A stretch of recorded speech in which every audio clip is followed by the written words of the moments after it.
Hey there, want to make your voice heard at a Board of Supervisors meeting? We're all ears. Here's how you can get involved. First, hop online and look at the agendas. This will give you the scoop on what's coming up before the board. Each agenda item includes a brief description of the issue, the recommendations, and potential impacts. If you need more detail, check out the detailed reports online. Those are called board letters. Then, decide if you want to speak at Tuesday's general legislative session or Wednesday's land use session. You'll have 3 opportunities to have your say. Let's start with non-agenda public comment. This is your chance to talk about things that aren't on the agenda, but try and keep your topic related to county government.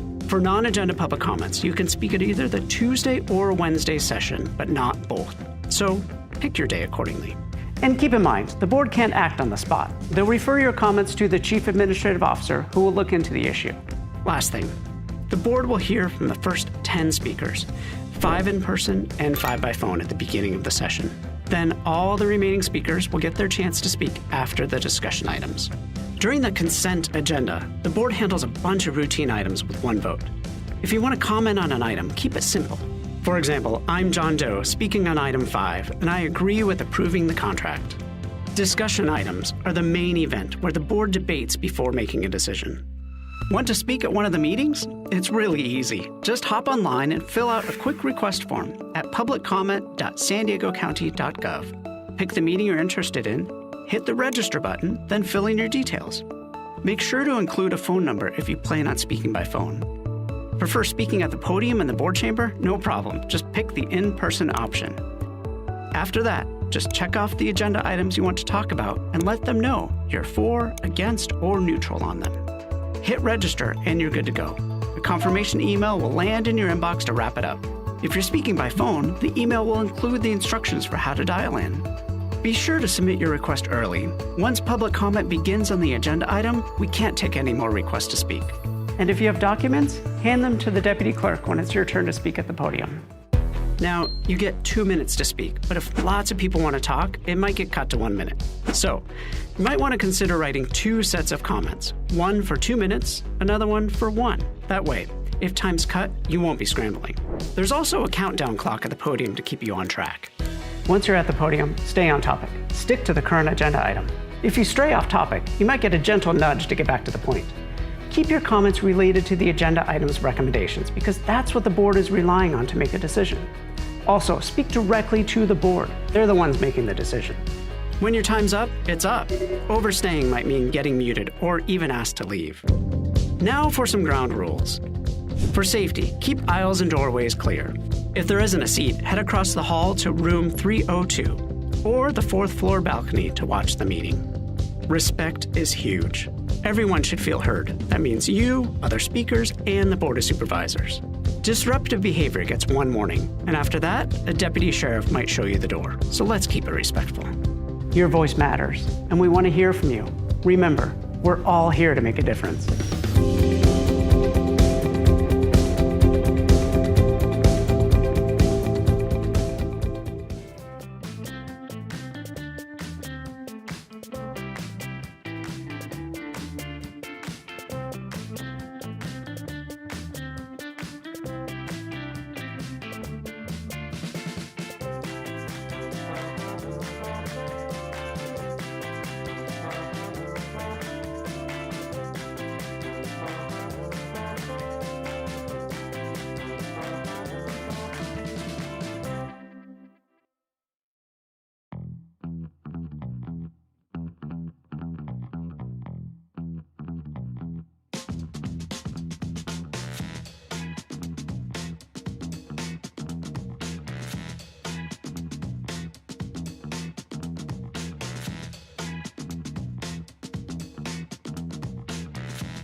Good morning, everyone. I will now call the May 20th, 2026 San Diego County Board of Supervisors.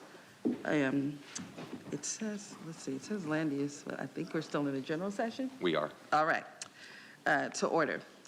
Ryan, please call the roll for today's session. Thank you, Vice Chair Montgomery Stepp. Supervisor Anderson. Here. Supervisor Desmond. Here. Chair Pro Tem Aguirre. Here. Vice Chair Montgomery Stepp. Here. And Chair Lawson Rumor will be joining us later today.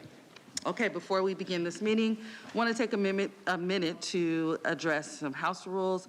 Public engagement is the cornerstone of transparent and accountable government, and these Board of Supervisors meetings are one of the primary venues where all San Diegans can make their voices heard.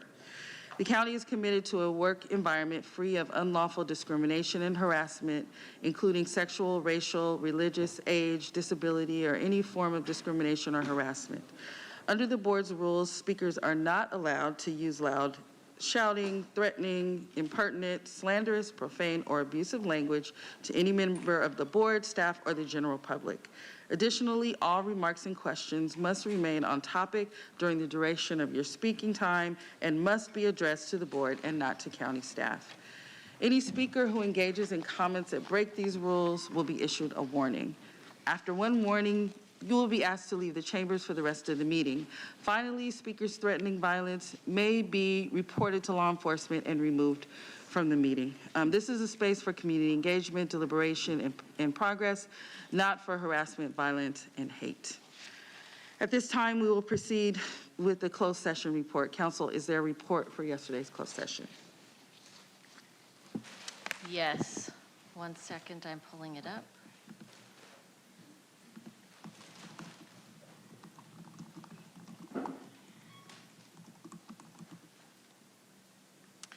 The Board of Supervisors met in closed session on May 19th, 2026, from 2:52 p.m. to 3:50 p.m. 3 board members were present, with Chair Lawson-Remer and Supervisor Anderson absent. The board took the following reportable action. On item 36C, by a vote of 3-0, the board authorized County Council to initiate litigation challenging the Civil Service Commission's order reinstating a deputy probation officer. End of report. Sorry. I knew I was going to leave it off one time. So I said thank you so much for that. We are going to go ahead and start today's meeting, but I want to go through the order of business today. So I'll try to read slow. First, as mentioned yesterday, we will hear item 35. That was had a 9 o'clock time certain, and that is to initiate transition of San Pasqual Academy. Then we will take a very short recess, and then we will hear item 24 as close to 10 a.m. as we can get, although I have heard there are about 50 commenters for San Pasqual Academy.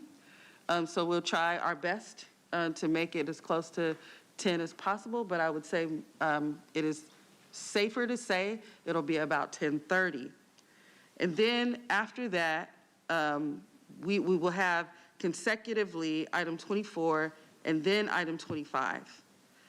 Then we will hear items 31, the Flood Control District, item number 1, Fire Protection District, item number 2, together, and then item 32.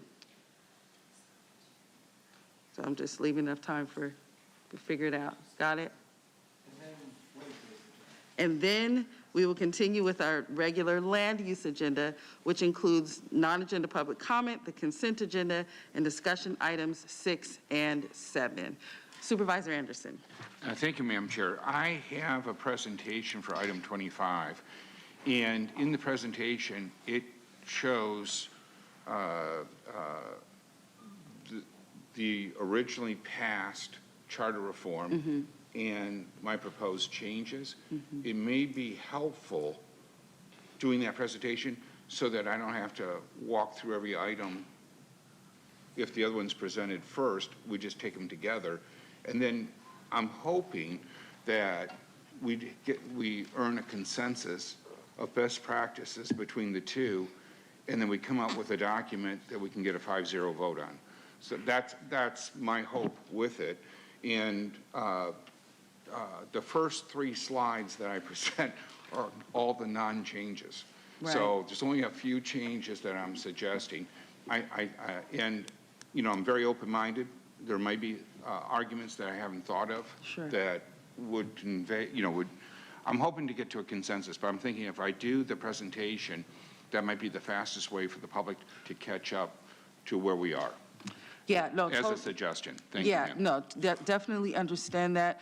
I think there's, I will just say that I'm going to start item number 24, most likely with an amendment, and based on advice from council, although we wanted to have them concurrent, because of that, there's legalities that require us to do consecutive. So other than that, I wanted to take that advice, but I don't think I can legally. So, council. Yes, that's correct. And we can, Damon might prefer to add further information when he gets here, but that's my understanding as well. Okay, if anything changes, Supervisor, once Mr. Brown gets here, that's fine, but we'll turn to him, but just before we start. I have a printout, and you should have received one, but if you haven't, I can send you mine. You could look at this and see, but I think that you'll see the value of the clarity. So I'll just ask, I'm sure that Mr. Brown is listening to me. We'll ask him to look at it as of last night. That is just the advice that we received. So for now, we're going to do consecutive, but appreciate the conversation. Okay, so let's go ahead and begin with item number 35. This is initiate transition of San Pasqual Academy and continue community engagement to identify feasible and sustainable options for the future of the academy. So I will hand it over to our county team for a presentation. Thank you.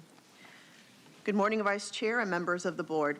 Nearly 25 years ago, the San Pasqual Academy was established as an innovative model offering a residential education environment for 12 to 18-year-old foster care youth.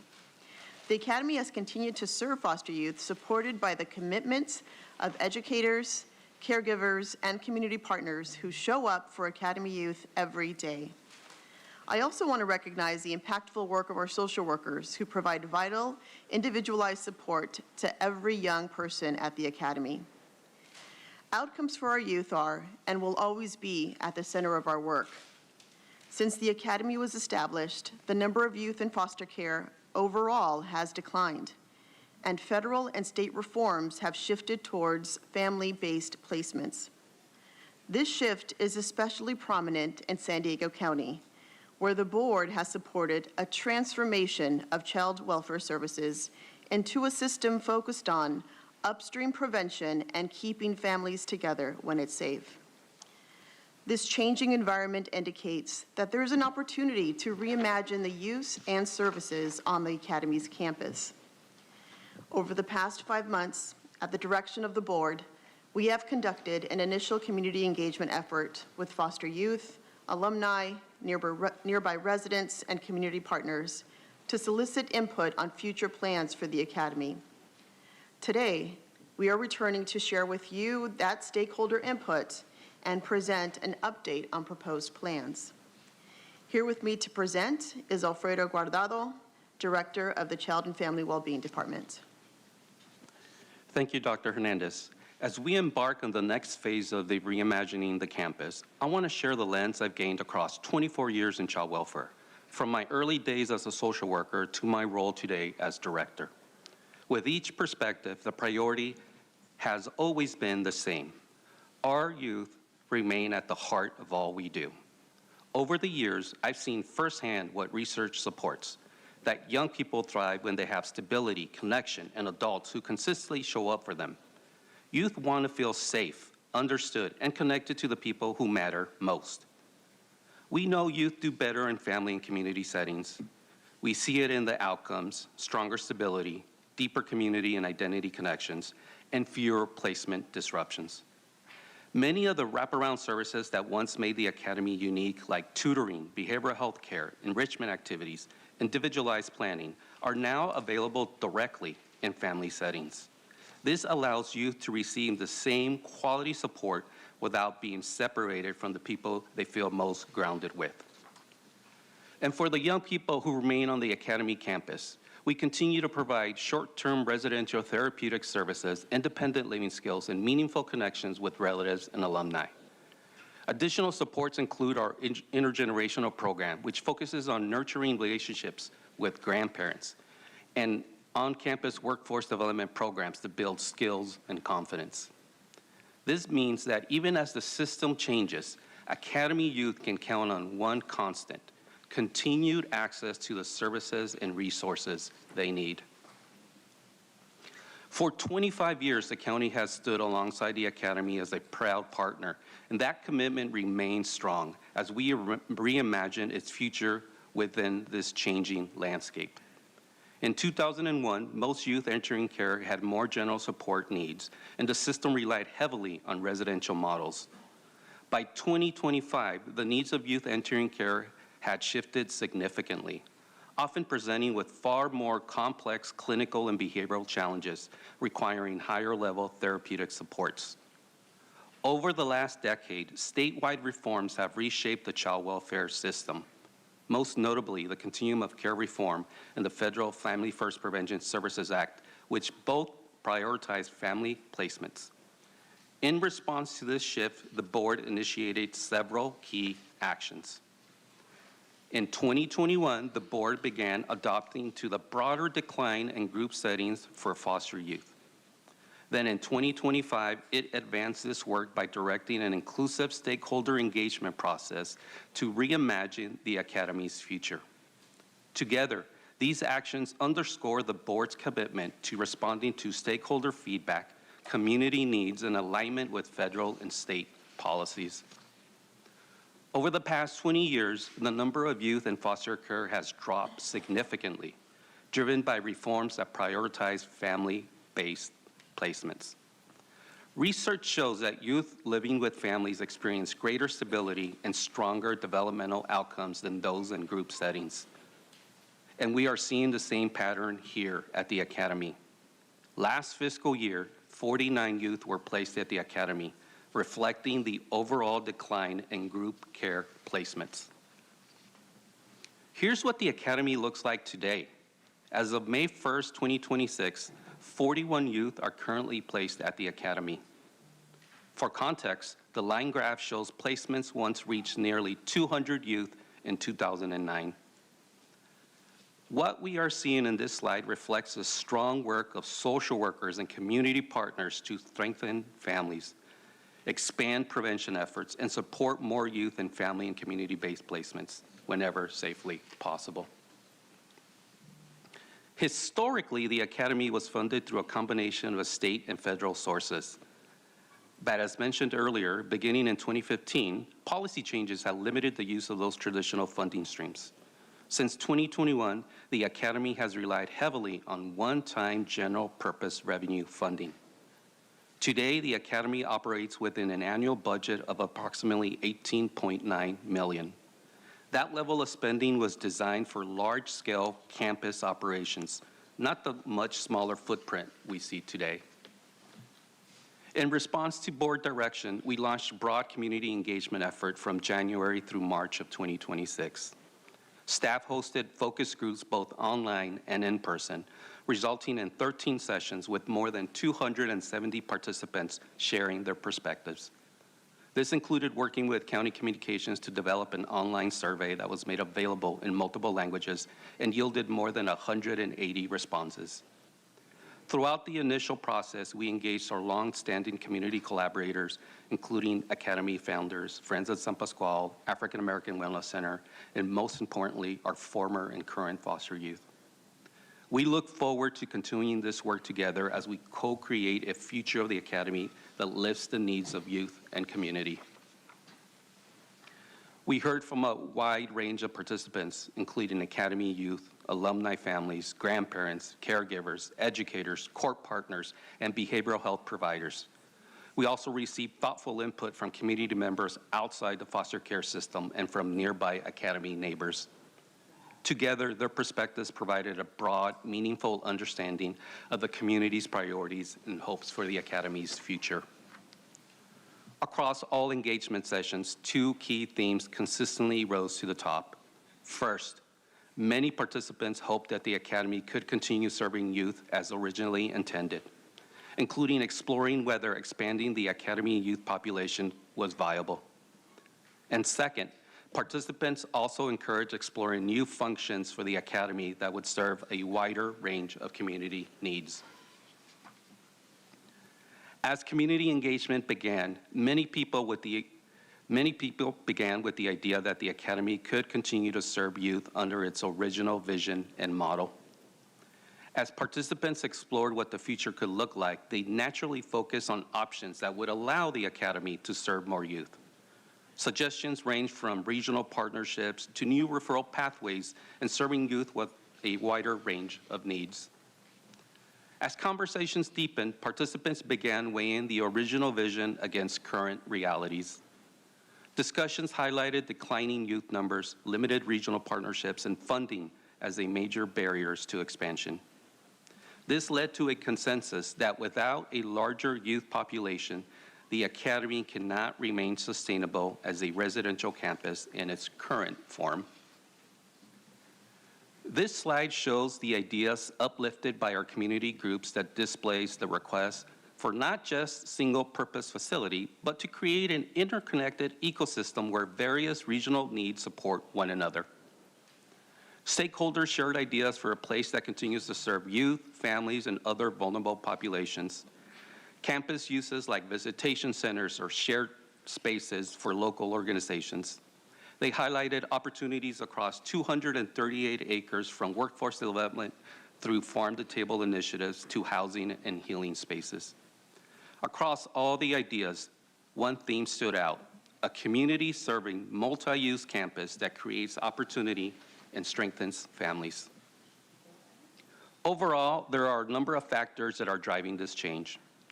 Legislative policy now pushed strongly towards family-based care.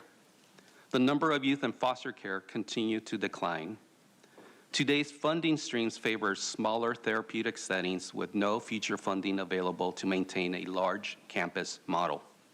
And lastly, community input confirmed that without a larger youth population, the model is not sustainable. Even with these significant system-wide shifts, our guiding principle remains the same.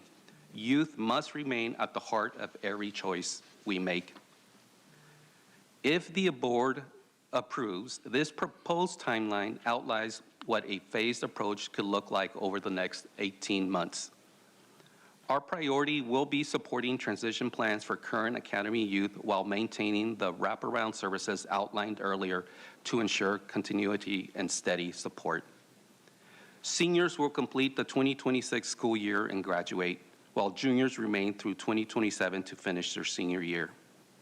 Concurrently, we will continue hosting engagement sessions with focused involvement from former and current foster youth, alumni, relatives, grandparents, community leaders, providers, and key stakeholders before any permanent decisions are made. We will report back to the board in May of 2027 with transition status updates for the current Academy youth, along with collective recommended options gathered from community input for future use options, followed by a return in December of 2027 with a final update on transitions and refined community-informed options. The recommendations presented today provide a framework for meeting the Academy's current needs and guiding long-term direction. First, we are requesting approval to begin a planned and phased wind down of the Academy, ensuring each youth proactively receives an individualized transition plan that supports relationships and educational stability. Second, we request continued inclusive community engagement to develop future campus plans that are both feasible and sustainable. Third, we will update the board at 2 key milestones. At 12 months, reporting back with transition status updates for current Academy youth and collective recommended options gathered from community input for future use options. And at 18 months, returning with additional transition follow-ups and updated community-informed options. This concludes our presentation today, and I'm happy to answer any questions. Thank you for the very thorough presentation. What I want to do is just go ahead and go to public comment, and then we'll come back to the board for deliberation. Thank you, Vice Chair Montgomery-Stepp. We have 44 total requests to speak, 26 individuals in person, and 18 requesting to speak by phone. I'd like to also note for the record, we did receive 35 e-comments on this item. 3 were in favor, 30 were in opposition, and 1 was neutral. For any individuals that have requested to speak on this item by phone, please dial into the conference line using the instructions that were provided to you. We do have one group presentation, and I would like to invite forward Lawrence, I believe it's Nika, and Dade. You'll have 10 minutes to address the board. All 3 members of the group must speak during that 10 minutes. Please self-regulate your time at the podium. And if you could please come forward to the podium. I don't see these individuals.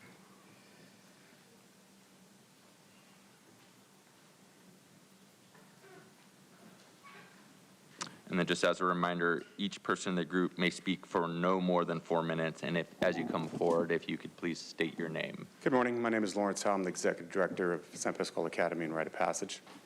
And I'm here today with some representatives of the campus that have volunteered, actually asked to speak on behalf of the students because they are students that live there. So I'm just going to give some introductory comments and then hand it over to the people that live in San Pasqual more than anybody in this room. Again, as I said, my name is Lawrence Hall. I'm the executive director, and we have a plan. We have a plan to make San Pasqual Academy a sustainable, to basically take it off the line item budget of San Diego County. It would take 18 months for us to do it, but we have a plan. I have a one-page description of it that I could share today if you would like to see it. So I'm respectfully asking the board to stop the proposed action to close San Pasqual Academy. 2 weeks ago, I got a call that's from the county that said the report is out and we've chosen to close the academy. And I said, well, I thought we were going to evaluate the study, we were going to talk about it, we were going to collaborate to consensus, and I was told that the decision had been made. Since then, there have been some robust dialogue, and I think there's some room for some discussion about the future of San Pasqual Academy. We're just concerned that the recommendation moving forward really takes away a gem. It takes away something that is so special. I've been doing this for 37 years. San Pasqual Academy is like nothing else. We have to fight for a way to keep it for kids, one way or another. And we do have a plan. When the county just presented the academy, they talked about 41 kids and the group home. Well, there's also 2 STRTPs out there that the county asked us to open. We opened 13 months ago, and there's 12 beds and there's 10 kids in them. There's also 2 foster homes that the county asked us to open that have opened less than 6 months. 2 foster families moved onto campus. There's a third that's about to move on campus. There's also alumni who live on campus. Those aren't included in the 41 number. There's a lot more to San Pasqual, the campus, the youth village, than the group home. And that's part of our proposal is make it a youth village that includes a variety of services for youth, a safe place for kids to learn and to grow and to learn to be independent. I participated in two of the focus groups. I answered questions about the overall process. I supported the process. I listened carefully to community members, stakeholders, professionals, and partners, and discussed the possibilities of how the campus could evolve and better serve youth in the future. Nobody said, let's close it down. Everybody talked about what we could do out there, and that's what we want to do. Let's talk about what we can do. Most of the students out there, traditional foster care has failed them. So what we're proposing is let's do something special at San Pasqual to help the kids that don't fit into what the system has developed for them. Everyone deserves answers before an irreversible decision is finalized. Everyone deserves hope. That's what we're here asking for today. And we believe that we can expand services that is aligned with the county goals. We can work with the child and family well-being and everybody else and make it self-sustainable within 18 months. We have a plan. I have a document that I can share, but I'm going to hand this over to the youth that live on the campus and let them share what they choose to share, and they can share their names if they choose. Thank you very much. Hi everyone, my name is Nika. I'm a student of San Pasqual Academy. I would like to say if we can give us 90 days, because for me that's a massive decision. Can you get a little closer to the mic so we can hear you? Thank you. Okay, I said if you can give us 90 days, because for me that's a massive decision. You know, I got a grandparents right here. There is like my mental health. When I want something from them, they actually help me with that. That's all I have to say. Thank you. Hi everyone, my name is Mushkan. I'm from San Pasqual Academy. I want 90 days, so I just want to say San Pasqual is a great place for students, and then I didn't see nothing wrong in San Pasqual Academy, so I want San Pasqual to be open, and then, yeah, that was all I had to say. Hello, my name is Dade. I believe there should be change to San Pasqual, but this program and this place has helped me become a better person who I am today. The school there is very educational. I have the top grades in most of my classes. I'm graduating in 4 weeks, and I feel that the the way the campus should go is to still support the foster youth in need of services and homes. I do request the 90-day proposal. I don't know what it is, but pause. But yeah, this place should not be shut down. It's I've been here for 2 years, and it's really helped me grow into a better person and realize what I want to do. That's it. Thank you. All right, you've heard from the students, you've heard from myself. Like I said, we have a plan. We can make it self-sustainable. It's a win-win. We're asking for the opportunity. Thank you very much. Thank you. We will now go to our individual speakers. So we really do appreciate hearing from the students.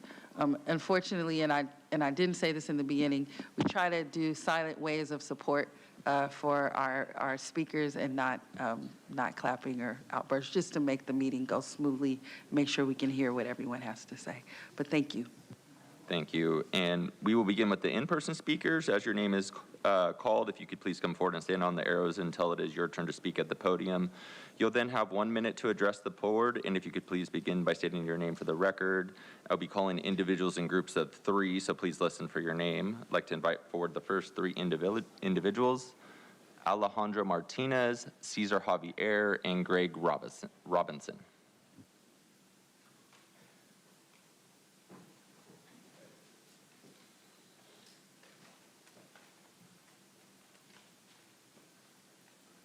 You can come forward in any order. Yeah, thank you. Greg Robinson, President of the County Board of Education. I want to thank some of you for showing up last night for a vulnerable minority under attack right now. But we also right now are talking about an even more vulnerable, much smaller minority of young people who are the most vulnerable that we in education try and deal with. We've heard about the average, best placement, but these kids are not the average even of foster youth. The average number of placements is 8 before they ever end up at San Pasqual Academy. These are the most vulnerable of the vulnerable. There's no debate. This is a Sophie's choice for you, I know. It's expensive, but if there are ways to try and save a little money, let's try and save these kids from the streets, because that's where most foster youth with this kind of background graduate to. They don't graduate to college, but foster youth from San Pasqual Academy, over 80% are going on to college. That's not success, that's a miracle. Thank you, sir. Call the next 3 speakers: Mark Burrows, Mary, I believe it's Serrano, and Rick Shea.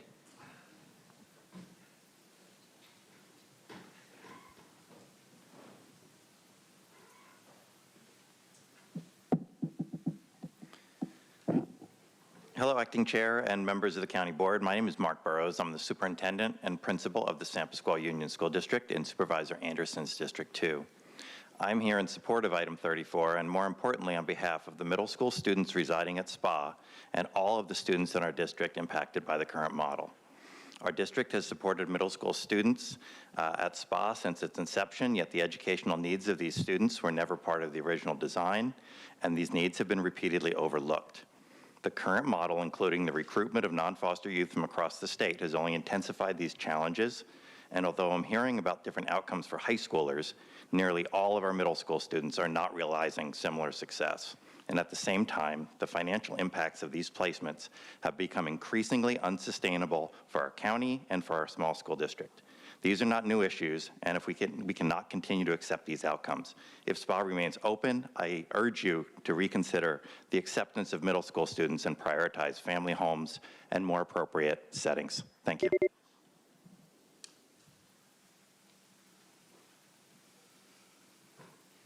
Good morning, everyone. I'm Rick Shea, and I'm Vice President of the County Board of Education. I'm speaking today in opposition to the proposal to begin the wind down of the San Pasqual Academy.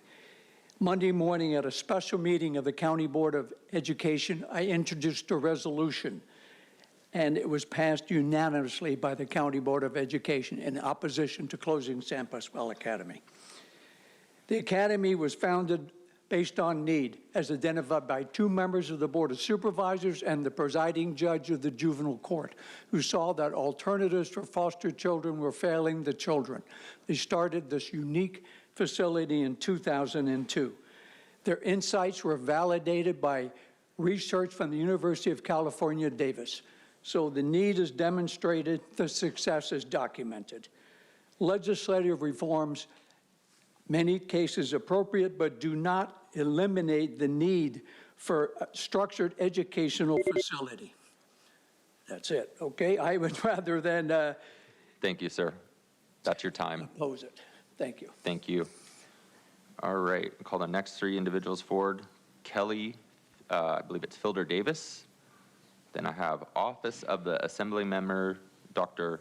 Darshana Patel, and allegedly Audra.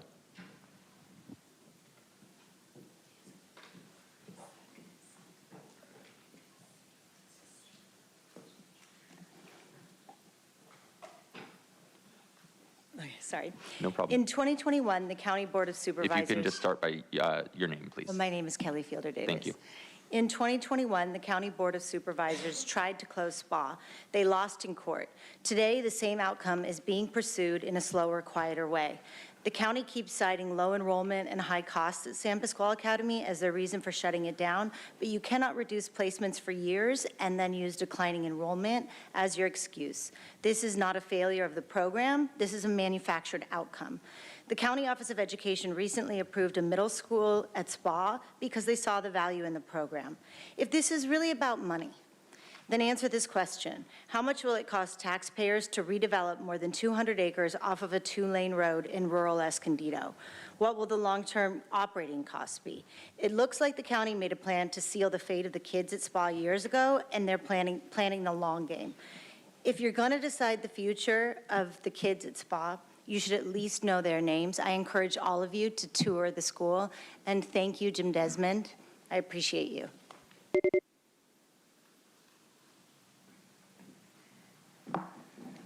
Good morning, Acting Chair and County Supervisors. I'm here on behalf of Assembly Member and Chair of the Assembly Education Committee, Dr. Darshana Patel, with an urgent request to reemphasize a letter already sent as a part of the public record to pause this decision for 90 days. This May, we recognize National Foster Care Month. Today in Sacramento, we are honoring the Friends of San Pasqual Academy as the 8076 nonprofit of the year. Yet here in San Diego County, our county supervisors are considering an agenda item to close the only school that's serving our most vulnerable foster care youth. San Pasqual Academy is not a failing program.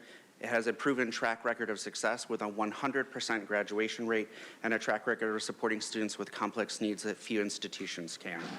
So we ask that you please partner and properly plan with our office to ensure we are doing right by the youth who need us most. Thank you.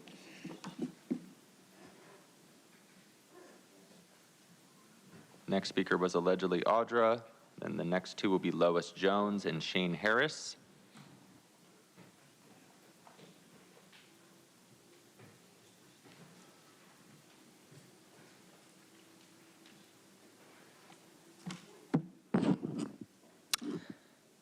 It is very difficult to listen to child traffickers talk about youth and wanting to better their lives when they're creating the need for this place or any of the other places. And Polinsky is got a lot of sexual abuse cases that have come forward, and that place should be shut down. So I'm thinking this should too be shut down. And it's unfortunate because there should be things that you guys are doing, like you claim that you're engaging in family-based care. No, you're engaged in ripping families apart, claiming there's no bond. So when you sit here and say those things, that is complete bullshit, Alfredo. You are traumatizing children and families. Allegedly, Audra, we went through this yesterday. I've just asked you to refer to us and not staff. Thank you. Yes. So it is very satanic what they're doing, and we're funding it.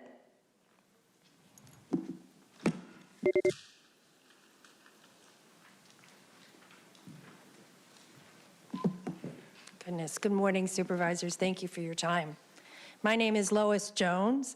I'm here to request a no vote on this proposal, or at least a 90-day extension to allow this proposal to be vetted and responded to honestly.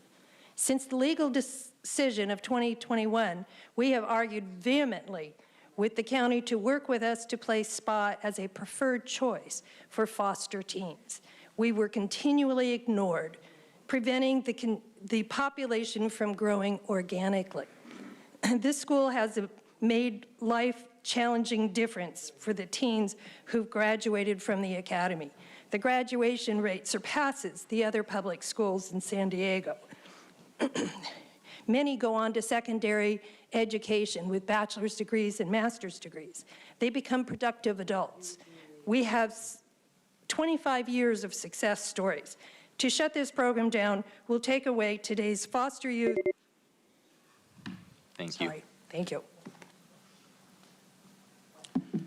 Good afternoon, or good morning, Acting Chair and Supervisors. My name is Shane Harris. I serve as the Government Affairs Director of Rite of Passage, Southern California, CEO of S. Harris Communications, and a San Diego public advocate.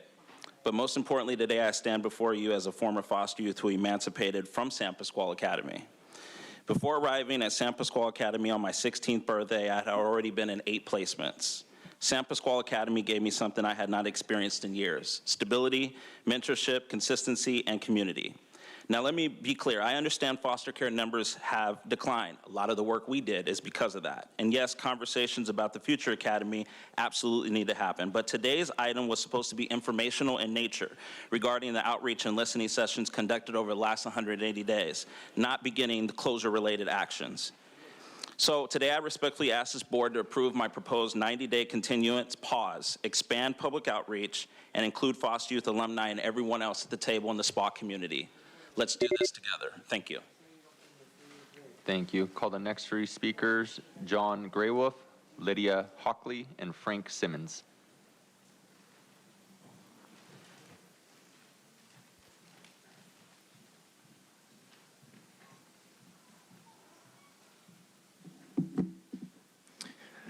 I'm a product of San Pasqual Academy, and I stayed when my foster family moved to Texas in 2016 because of my brother.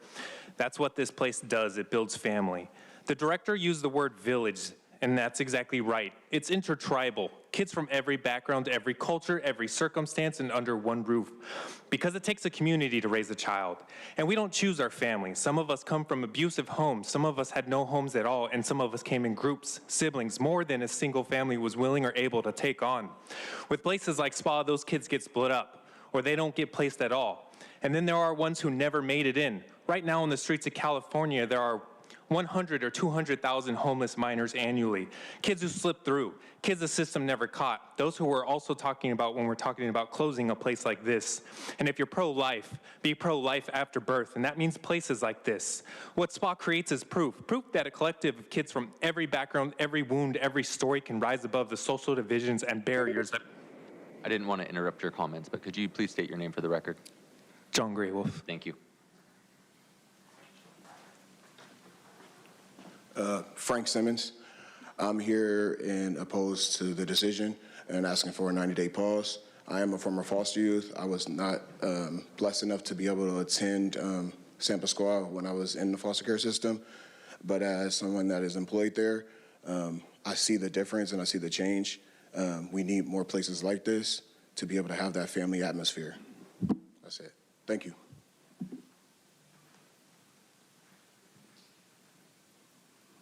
Good morning. My name's Lydia. I'm actually just here to oppose on that decision, just asking for y'all to give us that 90 days. The youth there, we just have to think about them, their lives. They come in and they do great, they thrive. And we, as staff, we have great communication with the students there. And just please give us that 90 days. Thank you. All right, I'll call the next 3 speakers, Jean Cornwell, Robert Syverson, and Deborah Syverson.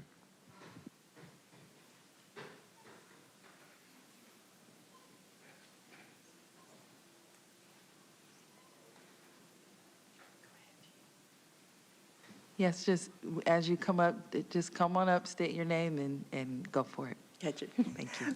Good morning. My name is Jean Cornwell.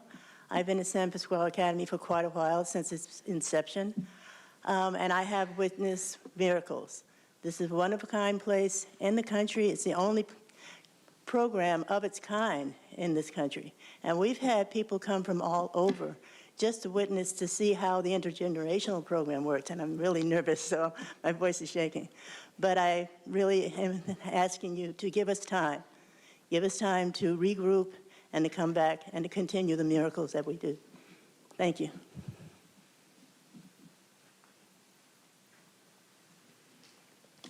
Hello, I'm Robert Syverson. Today, it is all about the numbers. I understand that none on the board will be accused of not caring about the kids. We know you do. HHSA will tell you that declining enrollment is a result of decline in the number of foster teens in the county. Sounds logical. However, if you Google anything about foster teens over 12 in San Diego County, you'll find a very different story.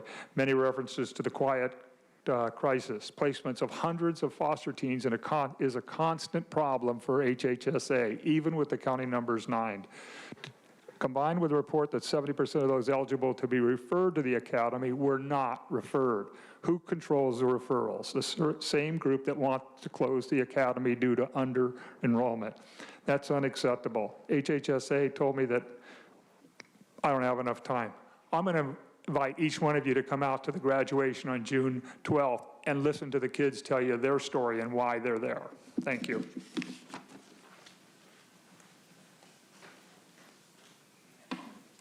Good morning. My name is Debbie Syverson. I live in Coronado. I am here to support the foster teens of San Pasquale Academy and asking the board to vote no on moving forward with item 35. I have been involved with the foster youth of the academy for 25 years. We know it works. We know that they don't want to be in foster homes. It hasn't worked for them. We listen to the kids. They have been in multiple foster homes and it didn't work. The previous San Diego County grand jury said it best, and I quote, "The grand jury found that that San Diego County Board of Supervisors made a sound investment of taxpayers' dollars in the academy, and the grand jury recommends San Pasquale Academy be fully utilized to better serve the children who have been abused and neglected.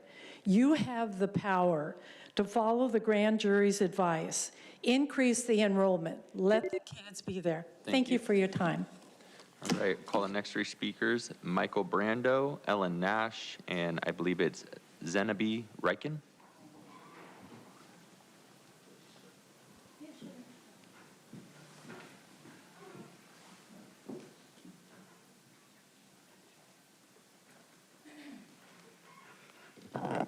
Hello, I'm Zenobia Beckett-Riken, but my kids call me Aunt Z. And I say my kids because I'm in a unique position. I was adopted by 3 siblings in foster care as their aunt about 2 years ago. We could not give them a full-time home, but we gave them a place to be a family. And because of that, I have been able to see all aspects of our foster care system. I've been able to contrast every single incident, and there are a couple things that did not come up today. Number one, my kids have averaged 5 different placements over the last 6 years.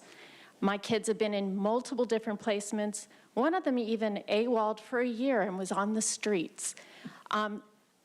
They were very, very unstable until my oldest nephew went to SPA.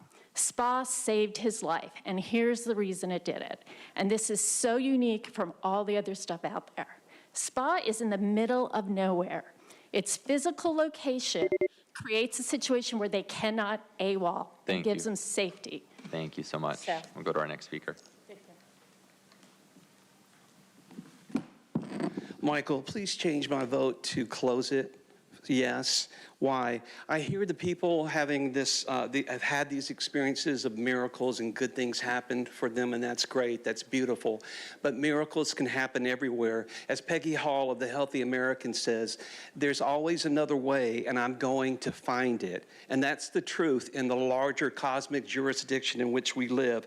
Anything that goes on and is funded by this county and its evil, narcissistic, systemic behavior is doomed. Speaking of HHS's role in all of this, HHS was the one who promoted the lie that those who did not do this back during the you-know-what days were going to die.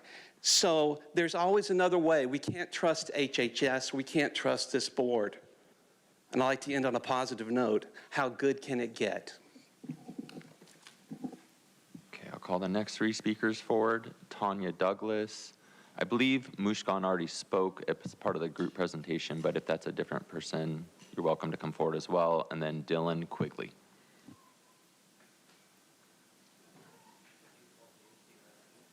And then Ellen Nash, we have called you, so you are welcome to come to the podium as well.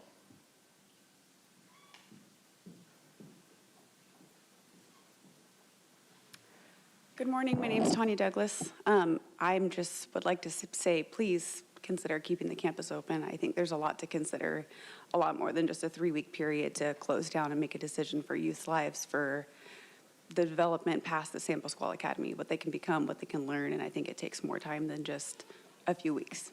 Thank you.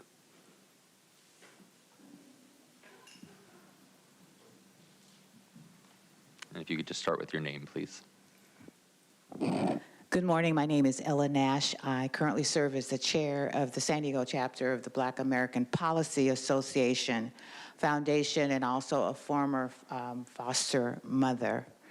I'm here today in support, in favor of this initiative, particularly the piece that says extend the deadline so that more community engagement can occur. I believe up to 12 or 18 months. So that gives us sufficient time to go through the process in regards to the research. I also wanted to remind you, several years ago, Pastors on Point was here advocating for transitioning more of our children into the community, into foster homes as well. And I want to applaud the county that you have delivered on that request. I would also like to thank all of the support that's happened, particularly the foundation, and I look forward to working with the San Pasqual Foundation to support our children. Thank you very much. And then I'm just going to go ahead, as the next speakers come forward, I'm going to go ahead and recall all those that I called but didn't come to the podium. Alejandro Martinez, Cesar Javier, and then I believe this is Dylan Quigley. Correct. Thank you. Good morning. My name is Dylan Quigley. I am a resident of District 1 and an attorney for Youth Law Center. I used to be an education attorney here for foster youth in San Diego.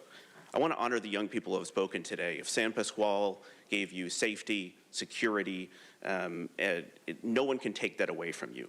But the question for the board today isn't whether San Pasqual has mattered to some youth, because it clearly has. The question is whether it should continue as a long-term congregate care model that no longer fits the law, the funding, or what we know young people need from research. Youth deserve families, permanent relationships, connection to community, and supports that make relationships last.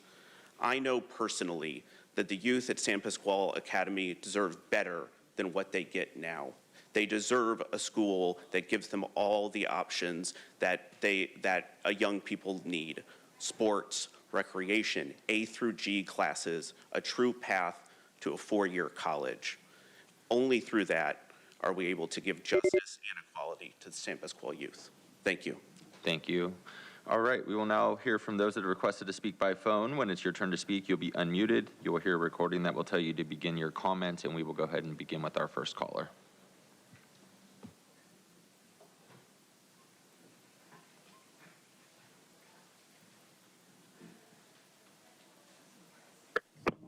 Hi, good morning, supervisors. My name is Madison.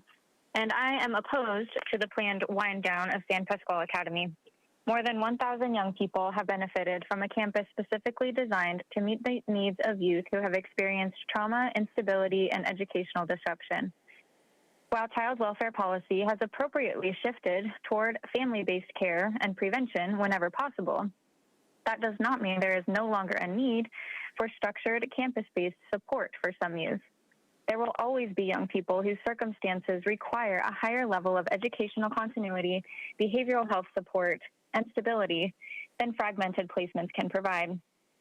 The County Board of Education has made clear that the San Pasqual Academy remains a valuable and evolving educational institution. Once a specialized institution like this is dismantled, it will be extremely difficult, if not impossible, to recreate the expertise, trauma-informed culture, and integrated support systems that have been built over decades. I urge the board to pause any closure plan. Thank you. Your time is up. We'll go to our next speaker.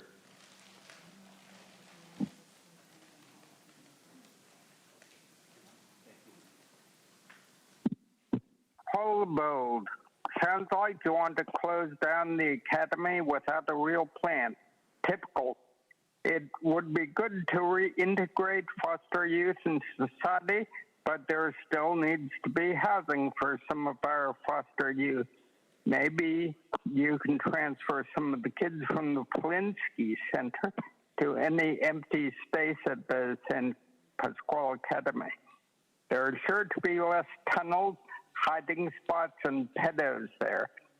Also, a good refuge for abused animals if you have the space, like the ones on Artesian Road or the others I hear about. A good intermediate step would be a congregate shelter. You have buildings, facilities, and they could be used on the remaining foster youth or Polinsky Center refugees, or perhaps as an alternative to sending kids you separated from their families in county. Record. Time is up. We will go to our next speaker.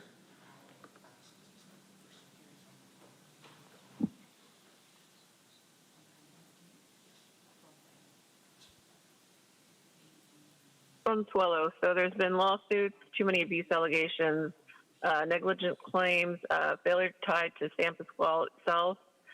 Okay, so if keeping youth safe was truly the priority, then why doesn't government continuously invest in the why do they continuously invest in the aftermath instead of prevention? Why aren't we investing in keeping families healthy, stable, supported, and intact in the first place? Because what we keep seeing is government throwing money at broken pieces like tape or glue, never secure, never guaranteed, never fixed. Just funding streams, more programs, more expansion, more dependency, and somehow always more money needed. And if you want a strong youth, then strengthen the family unit. Support parents. Support communities before collapses.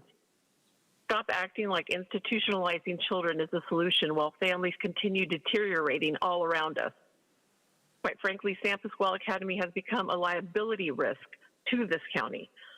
And after previous fund. Thank you. Your time is up. We'll go to our next.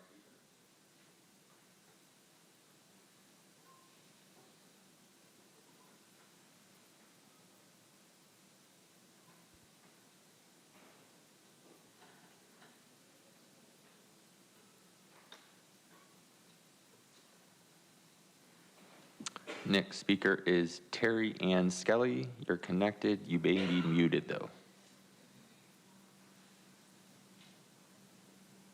Terry, you there? Okay, we'll come back to you. Go to our next speaker.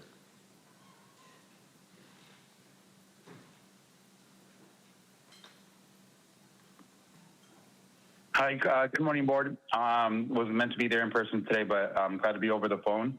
Thank you for having us today. My name is Alejandro. I work at Mid-City Can. I work in the juvenile justice landscape, and San Pasqual Academy has been something that we've been talking about, I think, for a long time. And I think while we appreciated the listening sessions, I think the community gave a lot of great feedback. I don't think that this is what we expected. And I don't really think that this is what through the listening sessions that was communicated. I also want to kind of take into emphasis that we have a lot of youth in our secure youth tracking facilities that could be eligible for less restrictive programming. And San Pascual Academy would actually be a phenomenal place to be able to do that and actually have healing centers where our young people are actually being rehabilitated. And so I do think it's a little premature. I do think that we could maybe collaborate a little bit more closely on what that space could look like, because I think we could be maybe closing down doors and not really thinking about how we could reopen them. And so I just want us to kind of maybe think about that a little bit more closely. And Thank you. Your time is up. We'll go to our next speaker.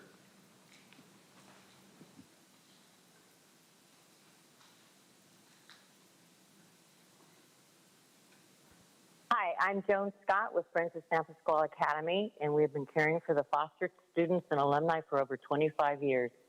We have over 1,000 dedicated supporters who care about our foster kids and make them a priority. Today, I am in Sacramento since Friends of San Pascual Academy is being honored as California Nonprofit of the Year through Assembly Member Patel. How ironic that we're being recognized for changing lives and the future of the Academy continues to be threatened. I want to thank Supervisors Desmond and Anderson for their leadership in 2021, who fought successfully to keep San Pascual Academy open. Over and over, we hear foster youth say, San Pascual Academy saved my life. What stronger statement do we need to hear? The county has been trying to grab this beloved campus for a very long time. How insulting that this is being discussed under land use. The enrollment has diminished since they have been trying to dissolve the successful campus for years. Let's stop the land. Thank you. Your time is up. We'll go to our next speaker.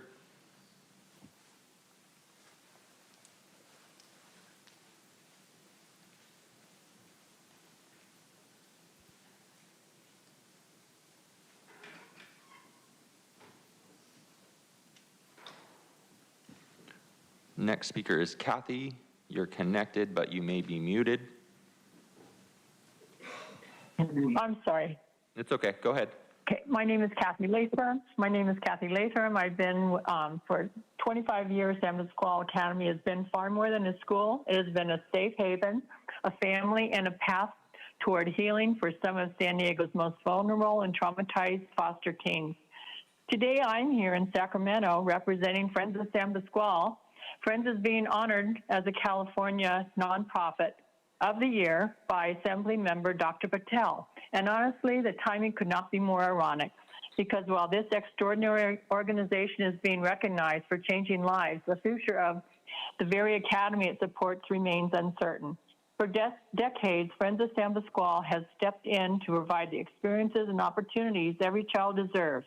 Prom night, school clothing, supplies, athletic equipment, uniforms, banquets, sports banquets, graduation, college tours, and much more. But what truly makes SPA special is not just the program, it is the community. The foster youth are... Thank you. Your time is up. We'll go to our next speaker.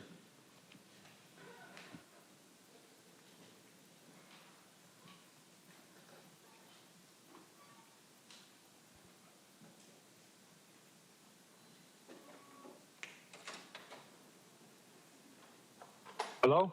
Yes. Christopher? Yes.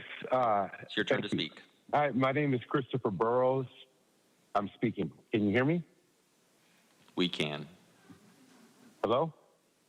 Okay. Hi, my name is Christopher Burrows. I am currently the executive director, also the founder of Garden 31 Community Initiative. We are a community-based nonprofit organization in San Diego County, central operations in North County, San Diego, District 5, and we teach at-risk youth how to farm, how to grow their own food. We also work with them on character cultivation. We have school gardens throughout San Diego County, from the juvenile halls. I am a former foster youth myself, formerly incarcerated. I've been through this system. I live in Escondido. I see San Pascual Academy. I'm thankful for the reimagination of it, because I've got apprentices. We run and we have built the first apprenticeship for agriculture and natural resources in our county. I've submitted a proposal to Jim Desmond's office. I would like for Garden 31 to be looked at as a partner in the reimagination of San Pasquale Academy for both the foster youth that are there currently and all youth in our community. And I would also like for us to be able to start agricultural programming. Thank you. Your time is up. We'll go to our next speaker.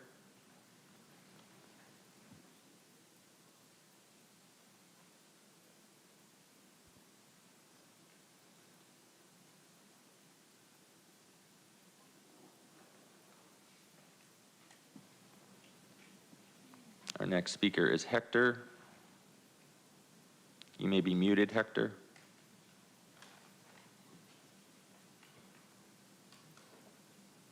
Okay, we'll come back to you.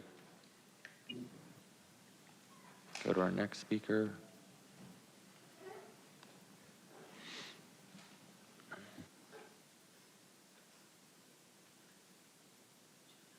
Good morning. My name is Becky Rapp, and I urge you to oppose this item and not move forward with any wind-down plans for San Pasquale Academy. The County Board of Education has spoken strongly against this idea, as well as Assembly Member Patel's office, who have both expressed strong opposition to the closure. An 80% graduation rate for foster youth is not ordinary. It is extraordinary. It is a miracle. These are young people who have often experienced trauma, instability, abandonment, and loss. Yet San Pasquale Academy has helped them succeed, graduate, attend college, earn scholarships, and build self-sustaining futures. Yes, family-based placements are important, but sometimes there is no safe family available and the traditional family has failed them. What is difficult to understand is that just yesterday, this board celebrated opening housing opportunities for youth leaving the foster care system to keep them from ending up on the streets. Yet today, you're discussing closing one of the very programs that has prevented homelessness. These youth leave with scholarships. Thank you. Your time is up. We'll go to our next speaker.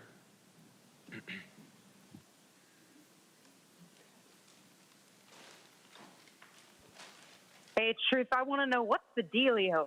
It's only $19 million a year to run this place. I hope no progressive puppets is going to claim that there's no money for this school for foster children when they had no problem giving their campaign funders, SIU, a $14.4 million bonus through backroom scheming. The county suggested in yesterday's item 30 to build expensive housing for foster youth. Question 1, why not do it on the San Pasquale campus and solve two birds with one stone? Or would that be too fiscally irresponsible? I know progressives have an aversion to that. Question 2, what has been the success rate for San Pasquale? Is it a success? Question 3, if the county were to close San Pasquale, what would happen to the property? Would the land use be low-income sacrifice for one of the progressives' corporate developer friends? Somebody needs to please think of the children. Investigate Polinsky, East Mesa Detention, and CPS, because this corrupt board has never cared about children, and that's very obvious. Somebody please think of the children. We'll go to our next speaker.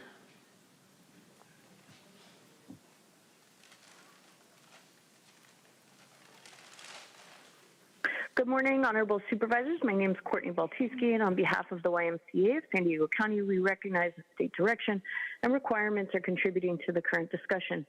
We support the goal of ensuring children and youth in care are served in the least restrictive, family-centered environments possible, as congregate care is not considered a best practice model. Thank you to the CFWB team for the commitment and support to San Diego youth and families. We also believe there's opportunity to reimagine Spa Campus to better meet the needs of children, youth, and caregivers through stronger community partnerships, increased kinship support, family engagement, family finding, and innovative housing models to strengthen, prevent, promote family reunification, and increase family involvement. To be authentic partners in this process, we ask for transparency, research-based methodology, and a shorter timeline for the department to report back to the board about options. Thank you. Thank you. We'll go to our next speaker.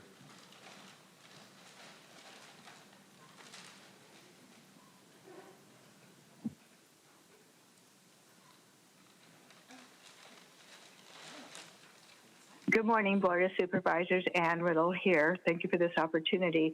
As a retired social worker and one who began in foster care, I have some observations I want to share, and I oppose the ideas behind 5. I feel like it's a bit of a bait and switch because this isn't what anybody expected after participating in the listening sessions. Foster care is a very difficult program. It's very difficult to keep teens in a foster home. And when Judge Milliken put this together 21 years ago, he recognized that the children do not live in a congregate situation. They live in a family home setting that includes several foster cares, but it definitely has a family-like environment. But most importantly, they have an opportunity to go to school where they can stay in school because they live on the school campus, and they have people who mentor them and tutor them, so they have far more success when they go out to enter the next step in their education. No one expected a wind down, and this seems really unfortunate that that's what we're discussing. We have plenty of children. Thank you. Your time is up. We'll go to our next speaker.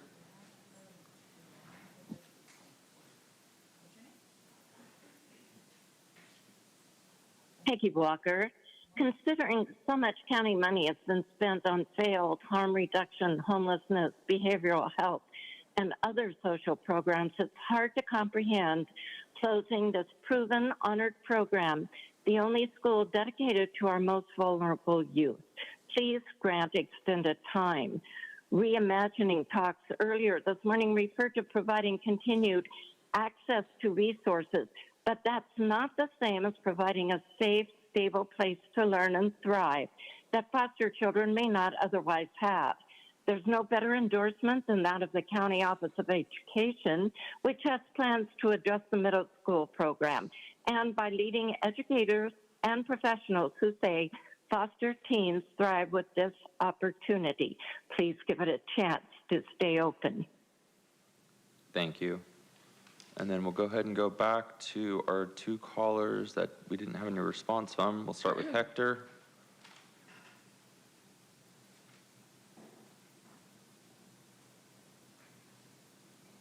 Thanks for taking my call. You're welcome.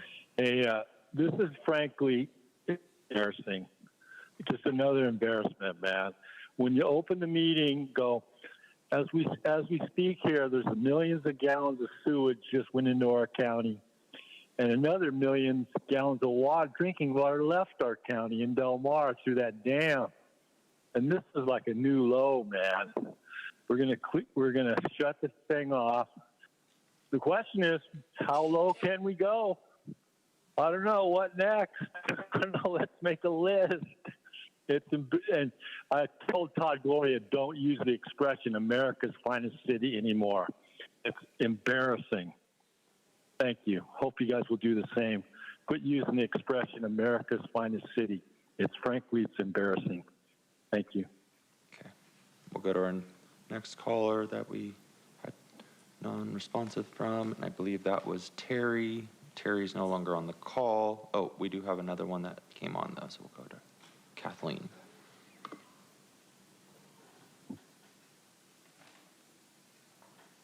Good morning. My name is Kathleen Lippitt, and I fully support the San Pasquale Academy in their efforts to protect children.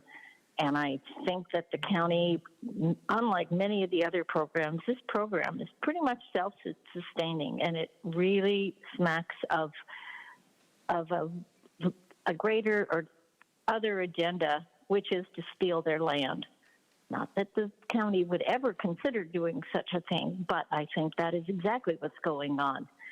So please, I support San Pasquale Academy, and I don't know who the Radar Recovery Center is.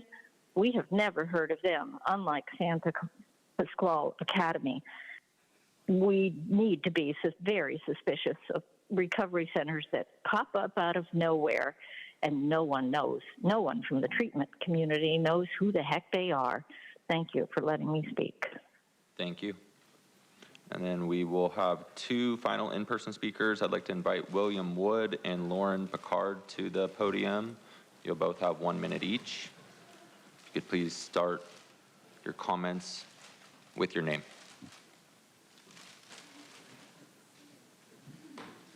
Hello, my name is William Wood.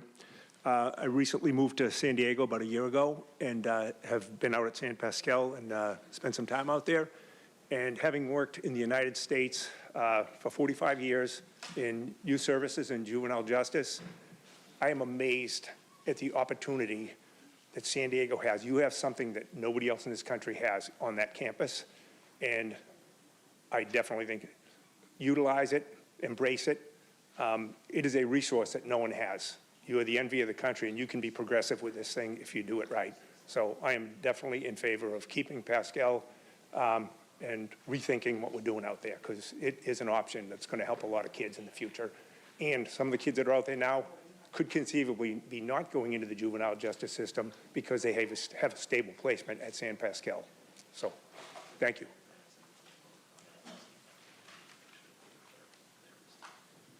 Hello, my name is Lauren Picard. I've been a grandparent at San Pasquale Academy for 16 years. When Judge Milliken ordered the courts to open San Pasquale Academy and get it going, it was a giant experiment to see if this would work, because it's the only one in the country that does it. And we've heard today many people saying different things about it. The county saying we don't have any kids. We have people that are saying we do have the kids, you're just not sending them to us. I think you guys should go in and investigate and find out which is the truth and what is really happening out there. You should visit the academy. You should go and see, because the longer we have the kids there, the better they turn out. So I'd like to thank you all. I think you should have the extension of 90 days so that you can do your work and we can do our work to get everything done. Thank you.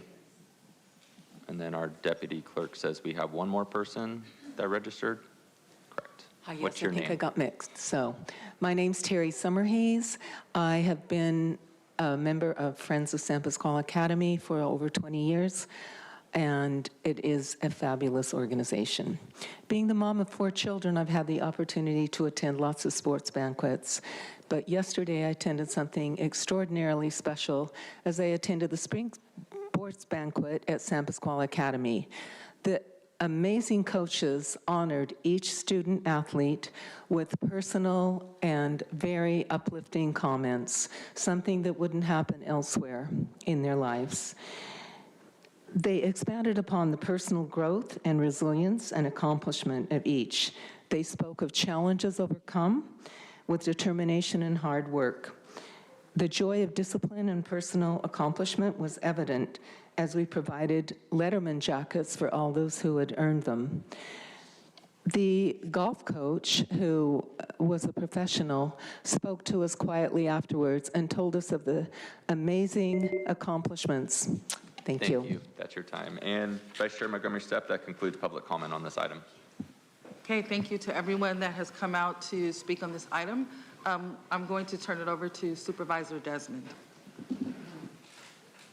Well, thank you, Madam Chair, and thank you everybody who showed up today. Thanks staff for the presentation. This is a very, kind of a heartwarming, gut-wrenching decision before us. But I first want to acknowledge that the youth that are currently living on the campus need to be at the forefront of every conversation, every decision that we have regarding and moving forward with San Pasquale Academy. I understand that the population has decreased. We understand that. And opening a spa, it served a very critical need. At the time, and over 1,000 youth have called spa home for over the past 25 years, and it's been phenomenal. And the community, especially Friends of San Pasquale, you've poured millions of dollars of money and time into spa to ensure that these students receive the support that they needed. I heard, a couple of years ago, the state came out and said, well, these foster youth are going to be better off in family settings. Well, that might be, but that's not for everyone. And so we've got to be able to help all students, all foster youth, no matter what the situation is. And it was news to me, up to 8 placements, that worked out, some didn't. But a lot of this is a place where youth want to be and stay. So I'm all in favor of looking into potentially how to more fully utilize that campus, but while keeping the foster education programs there. I think the contributions have been made had a lasting impact on the foster youth through San Pasquale Academy, and I think everybody who's been a part of that should be part of the conversations moving forward. I agree there should be some sort of a pause. before starting the unwinding. I was kind of, when I read that unwinding, it's like, well, what the heck? It's like the decision's already been made. I don't know if it's 90 days or 12 months. What I would like to see from staff is what's the plan? What's the big overall plan before we start winding anything down? You know, what's the future? Are we going to have a future where we still allow some of the transitional housing? Are we still going to allow foster programs to continue and thrive there? What else might be added so we can more fully utilize the campus if the numbers are going down? I'm all in favor of looking into that, but I don't want to start any wind down until we've got that information. Is what's the long-term plan? And I'll tell you, it better include foster youth programs in my mind. So I'd like to see a much more comprehensive plan in the future and what it holds for the current students and future students in the property itself. And I want to have assurances that the housing for the transitional age youth, which we just approved 35 in Vista, I think, yesterday as part of a plan with other organizations. But those are, kids after these programs. So I really think we've got to keep SPA alive. We've got to keep the foster youth programs in there. I would just like to know, I just don't think we should make a decision to wind down the academy without first seeing and agreeing to a plan for the future use of the campus, be that 90 days or whatever it takes. I don't care if it's 30 days. Just show me the plan, the long-term plan, before we make that decision. So I'll go ahead and I'd like to make a motion, and I don't know, Brian, do you have it? To strike the first recommendation of the wind down, and to add a recommendation for the Chief Administrative Officer to return to the board with a high-level plan for the future of the campus. And the plan should include any initial vision for proposed purposes, services, and programs on the campus, including transitional age housing for former foster youth. So that would replace recommendation number 1. Come back, let us know what the plan is, and then we'll decide. I don't think it's a day thing. It's like 90 days so whenever you have the long-term plan, let us know what that is, and then we can move forward and incorporate hopefully the changes and the community input. So that's my motion.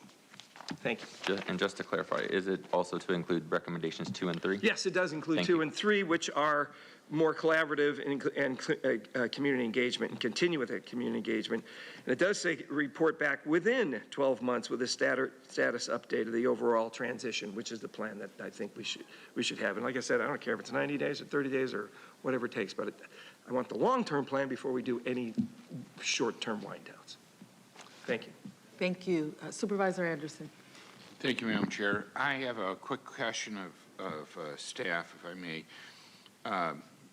By the way, your outreach, I really appreciated it. The slides were terrific.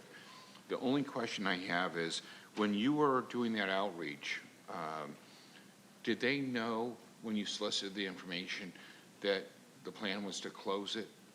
The reason, and let me tell you why I'm asking this, because if you ask me what I think about this green cup, yeah, I'm going to tell you one thing. If you tell me you're getting rid of the green cup, and what do I think, I may have different answers on how to replace the green cup that I'm not coming forward with.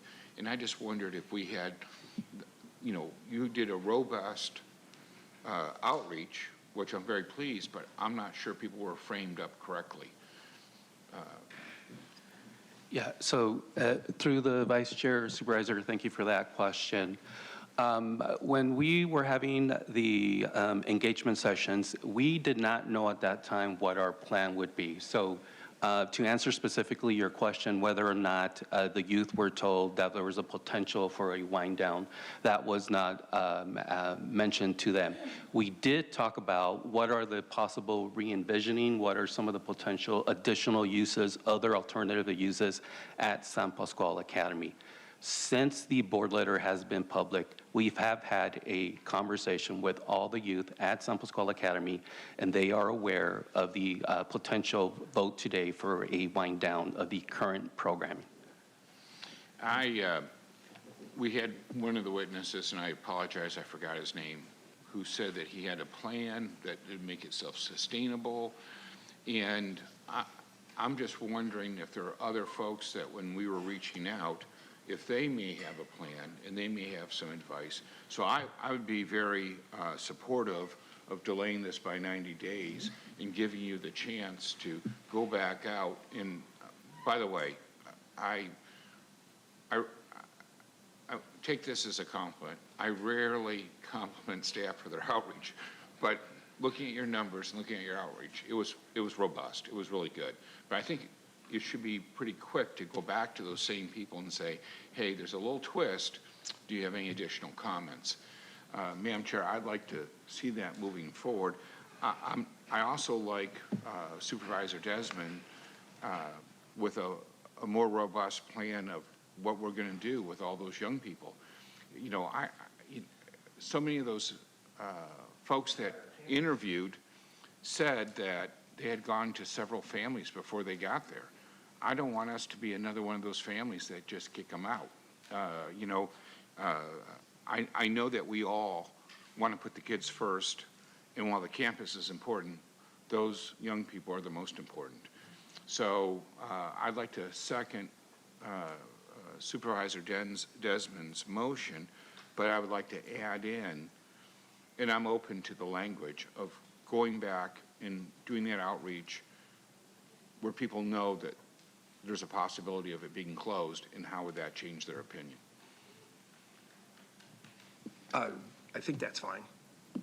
I mean, to include that in the outreach. I mean, you're right. We want to focus on the kids, but we also, I guess what I'm looking for is also what's the overall plan for the campus, and I'd like to have that in hand. So as far as the outreach, we can make it more robust. I'm fine with that. With your comment, with your addition. I actually have language too, and I don't know if it's easier to add your language to mine or my language to you, but I'll leave that to the clerk. I'm not trying to make your job harder. No problem at all. Let me just switch through here. Let me take that off the screen. No, I broke it. No, you're fine. We got lots going on today. All right, here we are. Supervisor Anderson, this is your amendment language that I received.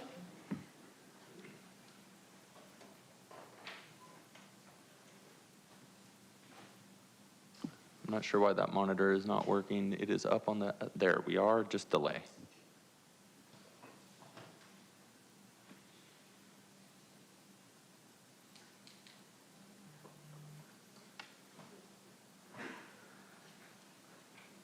So,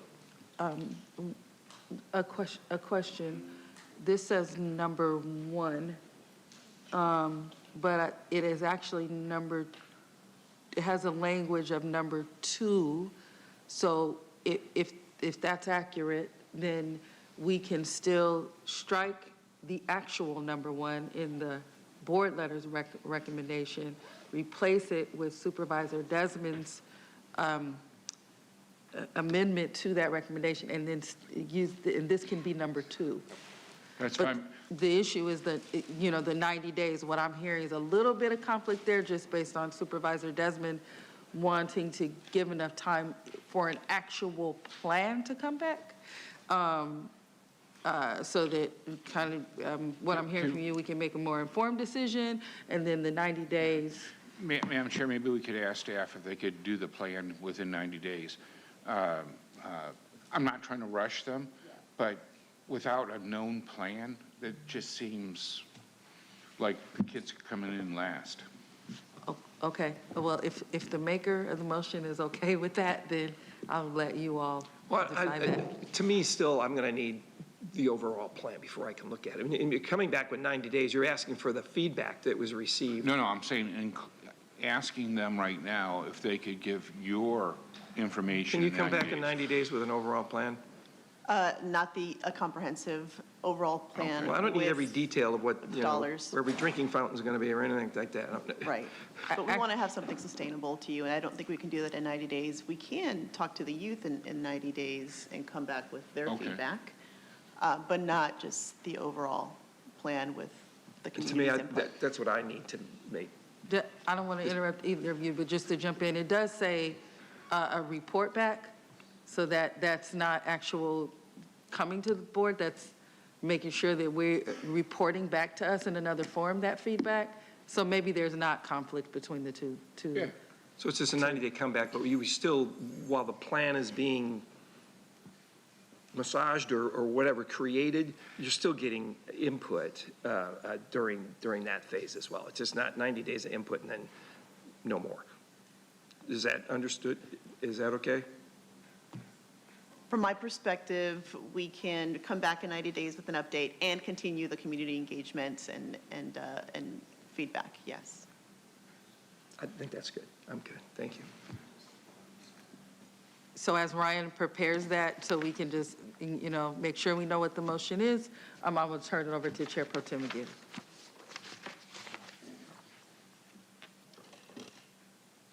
Thank you, Madam Chair.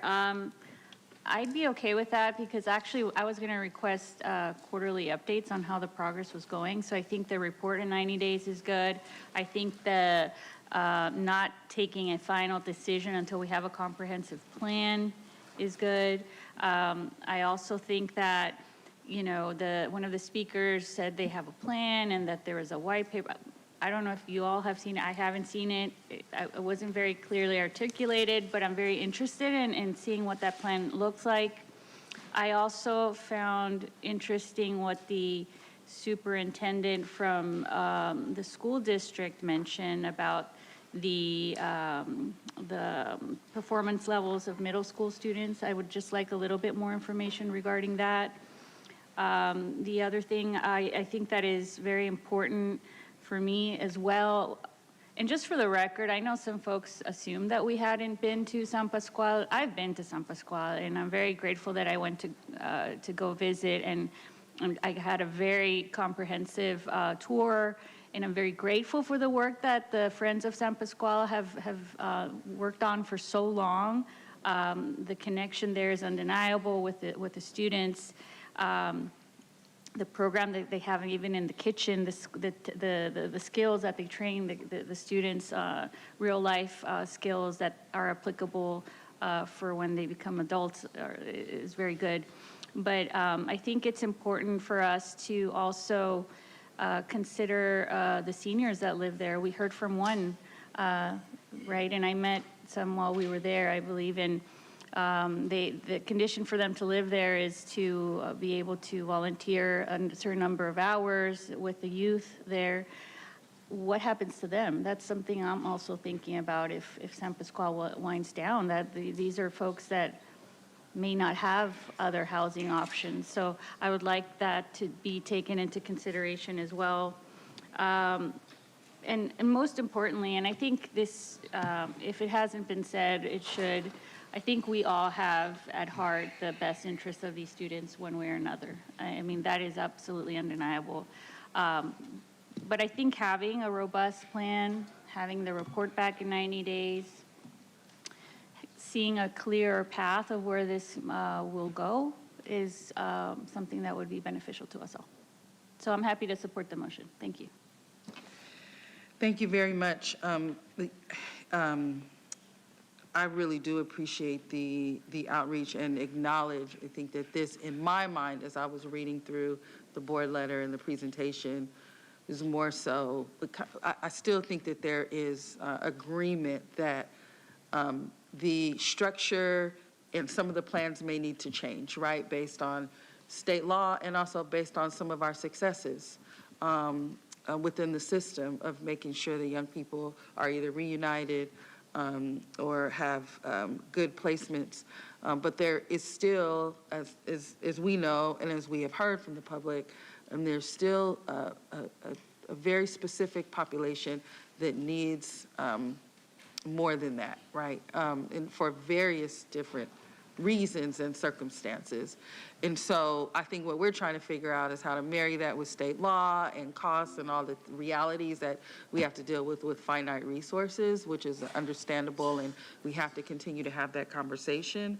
But I would just like to reiterate what Supervisor Anderson said. I think that when we have to frame the outreach to let the public know as much as possible about where we are thinking we're headed, and whether they agree or oppose that. And if they oppose that, then we can have like a healthy discussion about why we're going this route. Because if we don't do that, then the outreach is sort of for naught, because we're not having the same conversation, right? And so I appreciate the kind of going back and just getting that clarity, because we can disagree on certain issues, but as long as we know there's disagreement, folks don't feel slighted, right? And I think those conversations need to be grounded in what really our framework is and what the county is looking towards doing and why.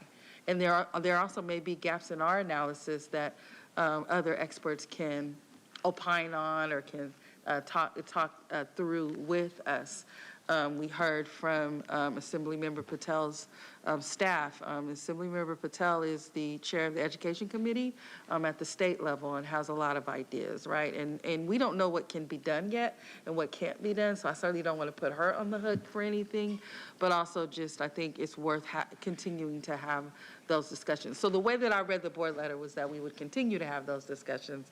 I think the wind down piece is what's, I've heard 3 weeks, I've heard 12, there's not clarity around what that even looks like. And that clarity, I think, is really more of an issue than anything here, because I know we all understand that young people have different needs and come to us under different circumstances. So I wanted to ask, I did hear about a 3-week decision or wind down.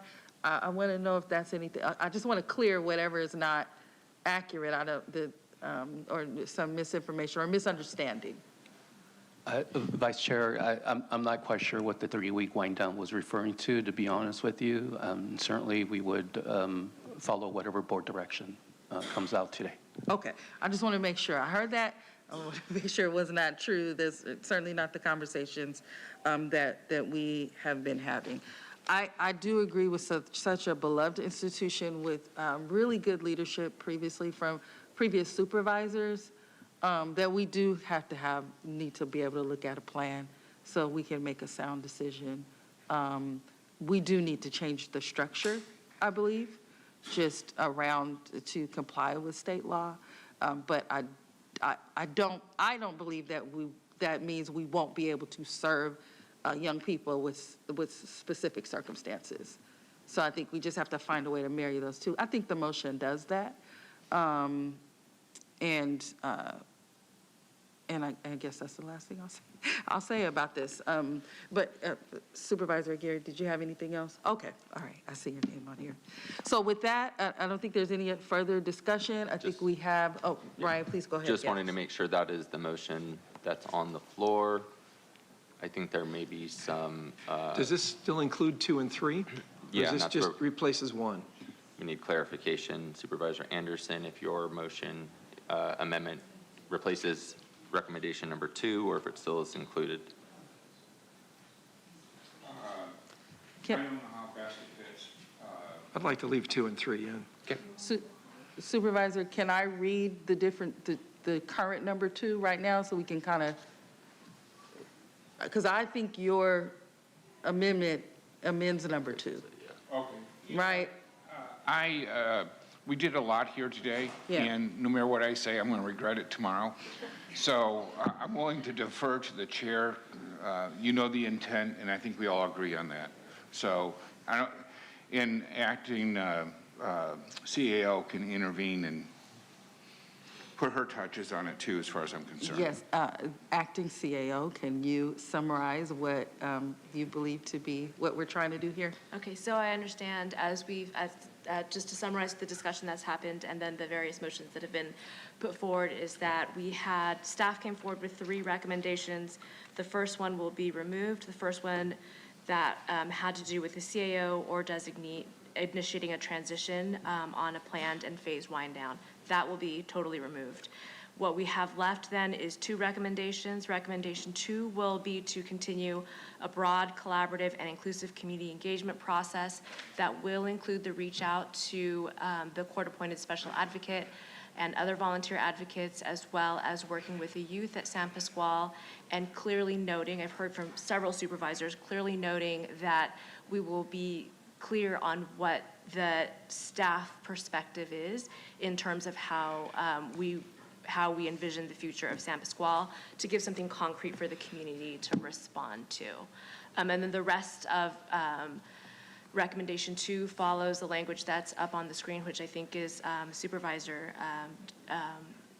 the supervisor's recommendation in terms of a 90-day report back that's specific to the outreach to the youth. And then we have a recommendation 3, which also includes a 12-month report back to the board on the status of the overall community engagement that is happening, with a final return to the board within 18 months. And all of this, I think, to respond to the initial maker of the motion's request to put together a plan for the supervisors to respond to. Does that? Supervisor Desmond? I agree with the chair. That number 2 is handled here. I would like to leave 3. So if you want, you could take the first bullet and make it number 1, and then take whatever thing's bold, number 2, and then leave number 3. Yeah, my understanding is we'll strike the original recommendation 1, replace it with Supervisor Desmond's amendment. We will amend recommendation 2 with Supervisor Anderson's amendment, and then we will keep recommendation number 3 as written in the board letter. Okay, that is my understanding. I'm assuming the maker of the motion and the seconder are okay with that. Okay, all right, and just one last thing. I do have the 1-pager, and I think if we can get that passed out to supervisors while we're sitting here, that'd be awesome. Okay, thank you so much. At this time, let's go ahead and vote. And Vice Chair Montgomery Staff, that motion passes unanimously with all supervisors who are present and voting aye. All right, thank you very much, and thank you again. Sorry, I have to be fair about the clapping thing, or else I get accused of being a lot of things up here. Okay, right this time we're going to go ahead and take a 10-minute recess, and then we will return, let's just say 10:50, okay? Thank you.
Thank you, everyone. I just want to give the supervisor a couple more minutes. Thank you.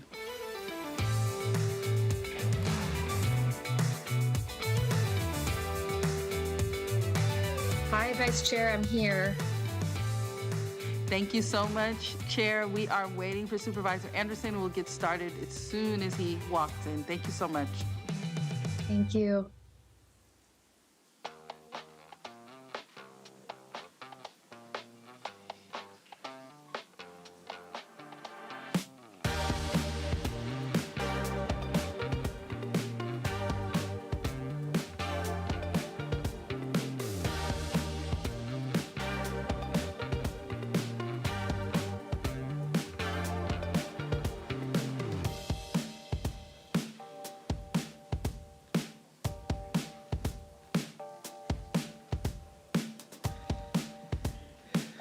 Okay, we've got a full house. We will now resume our meeting, and I'll hand it over to Ryan.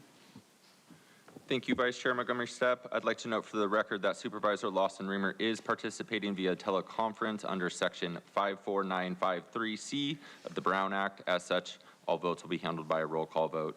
At this time, Supervisor Lawson Reamer will disclose whether anyone over the age of 18 is in the room with her, as well as their relationship to the supervisor. And I'll go ahead and turn it over to Supervisor Lawson Reamer.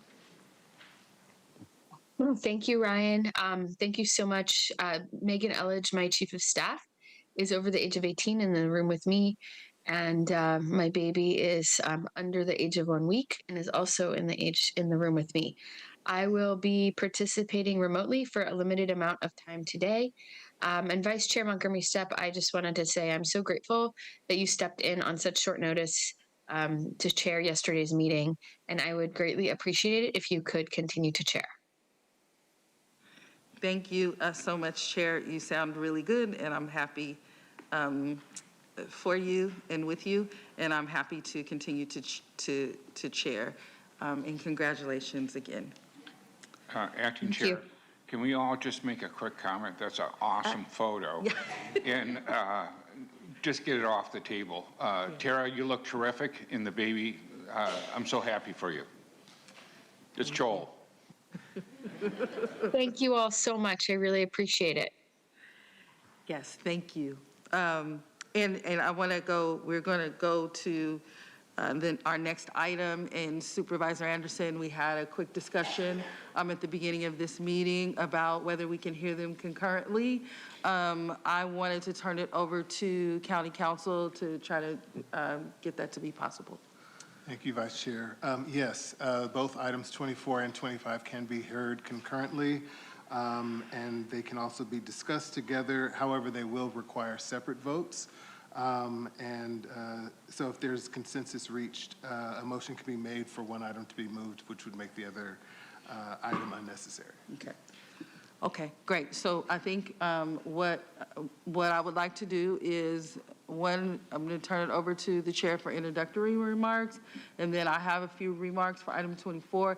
Then I will turn it over to Supervisor Anderson for your presentation for item 25, and then I will turn it over to our county recorder, Jordan Marks, for additional time after Supervisor Anderson's presentation, and then we will go to public comment. So I know it's a lot, but we're trying to work through it. So Chair, I will go to you first. Okay, thank you. First of all, I just want to all of my gratitude to all the stakeholders who have been involved in this process. It's been really a year in the making of putting together a charter reform package guided by a deep commitment to community and stakeholder input, with nearly 40 organizations participating in putting this together and thinking together about how to make our county work better for the people of San Diego County. Labor leaders, faith leaders, environmental leaders, social service groups, civic watchdogs, business organizations. And I just am so grateful for all of the partnership and thinking about how we improve governance in our community.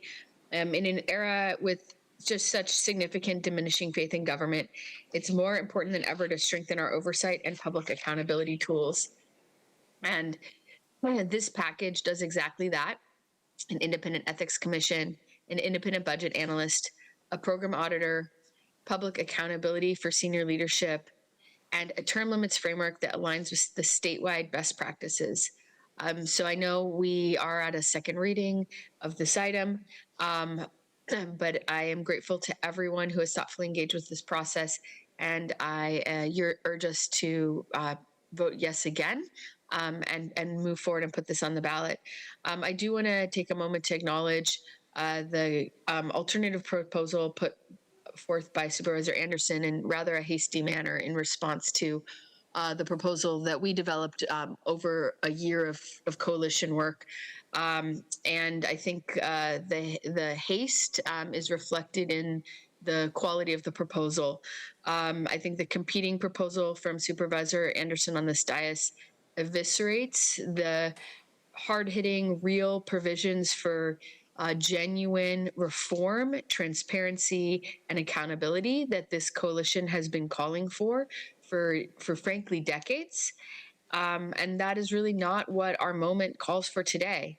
The federal withdrawal we face is real. Every dollar we spend has to be justified. And this is why we need public accountability. We need independent budget analysis. We need transparency. We need to ensure that we know that our program dollars are being spent in a way that makes a meaningful difference for our community. And I also think it's really critical that we do our part as electeds to give voters a choice, to do our best to put together options that are meaningful for voters in our districts and across our community, because ultimately it's up to the voters to decide what the constitution of our county looks like. And our job today is to give them something real to vote on, to give them something meaningful, not a watered down fake version of a proposal that's been negotiated and bargained away with political insiders before they even have a chance to vote on it or see it. I think we have an obligation to give them something real to make a choice. And I believe that voters are smart. They know what accountability looks like. And when they're presented with an opportunity to strengthen governance in our own community, they will appreciate that choice and they will make an informed decision. So I, again, I'm very hopeful we can move forward for a second time in item 24, the item that has been put together with massive, deep community input over a year-long process, and not move forward with item 25, which was a hasty response to a deeply thoughtful process, that really looks to me like a deal between political insiders. Thank you very much. Okay, thank you very much. I have a couple things to say before I turn it over to Supervisor Anderson. And of course, if in between that time, if any of the supervisors have just clarifying questions, please feel free to ask them. But I am in support of item number 24 and the package that has been put together, as the chair spoke about, over a bit of time with a lot of different coalition partners.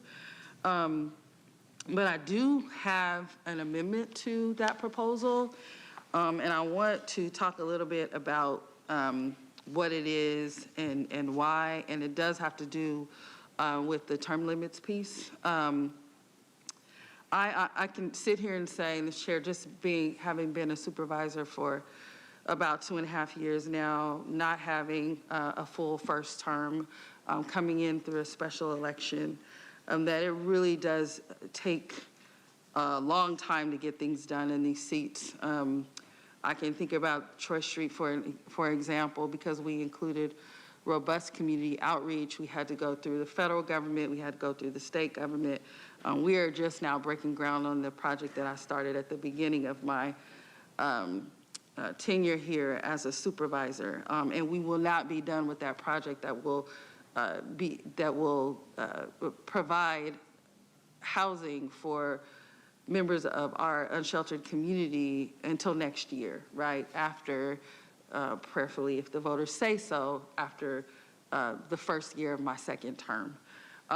And being that, we have all types of bureaucracy and hoops to get around, I do think that these 3-year, 4-year terms allows for enough time to really fulfill the mandate of the voters, but also provides fresh new ideas and perspectives with that type of turnover.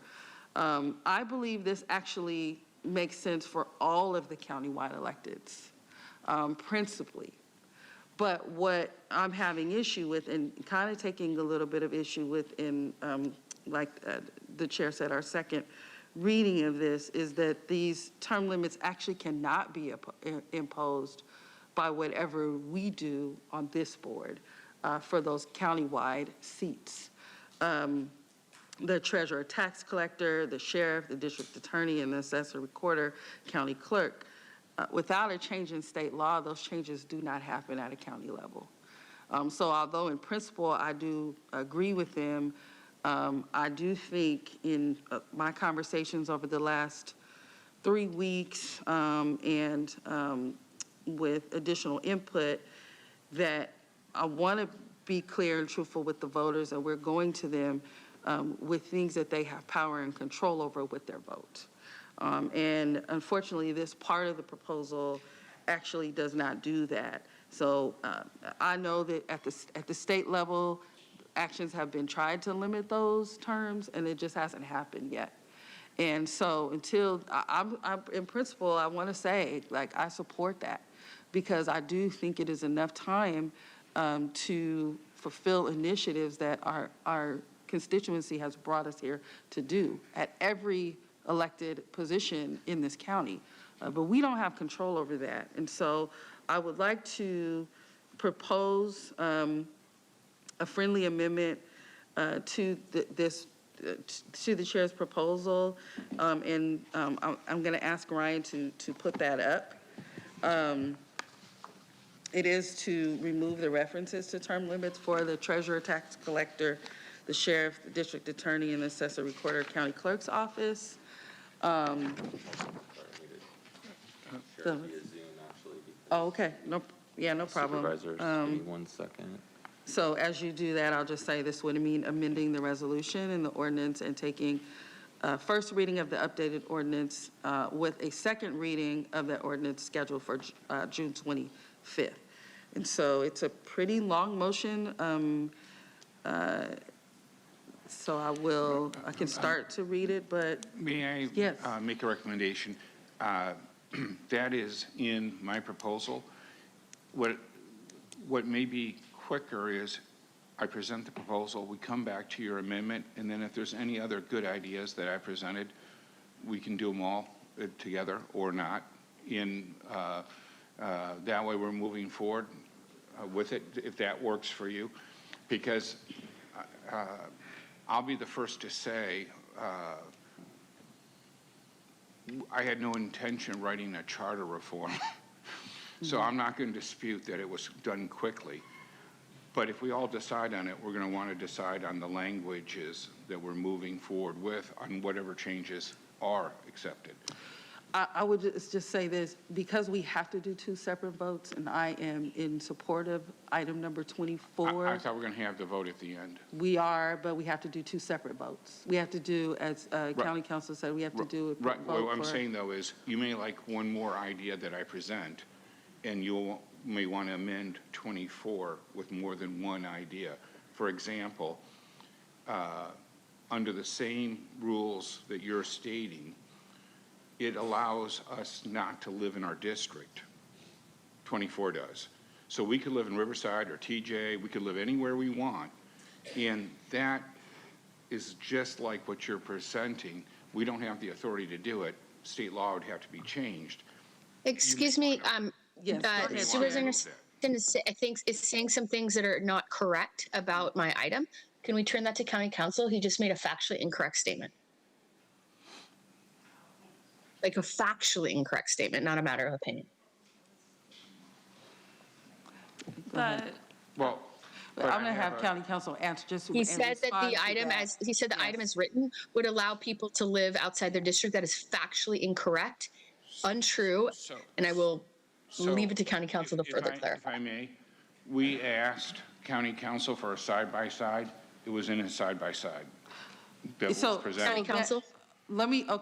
Chair, let me just, let me allow county council to respond to what the chair said is a factually incorrect statement. I am inclined to keep the procedure the way that I lined it out in the very beginning of this discussion.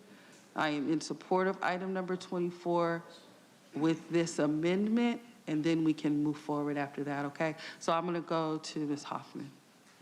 Thank you, Vice Chair. The state law currently requires a supervisor to reside in the district in which they serve.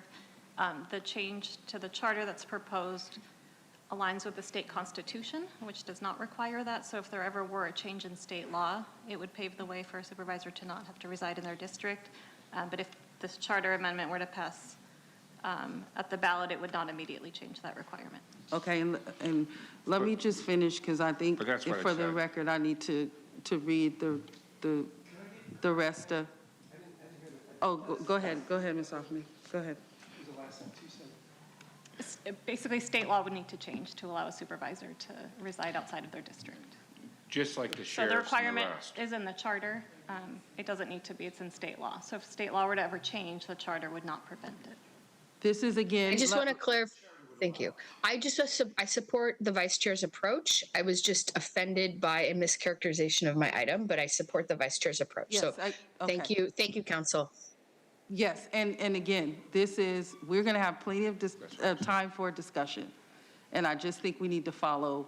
No, that's what fine. Okay, But- but I hear what you're saying. I just think that we can handle that Unless state after. law changes, you can't do the sheriff. Got it, but And you have a then whole this, unless state presentation, law Supervisor changes, Anderson, so and we will they get to both- that. So at this time, there's this amendment on the floor. I'm happy to move the entire item with this amendment, but I will defer to the chair if you want to move item number 24 and add this and accept this amendment, and I can second.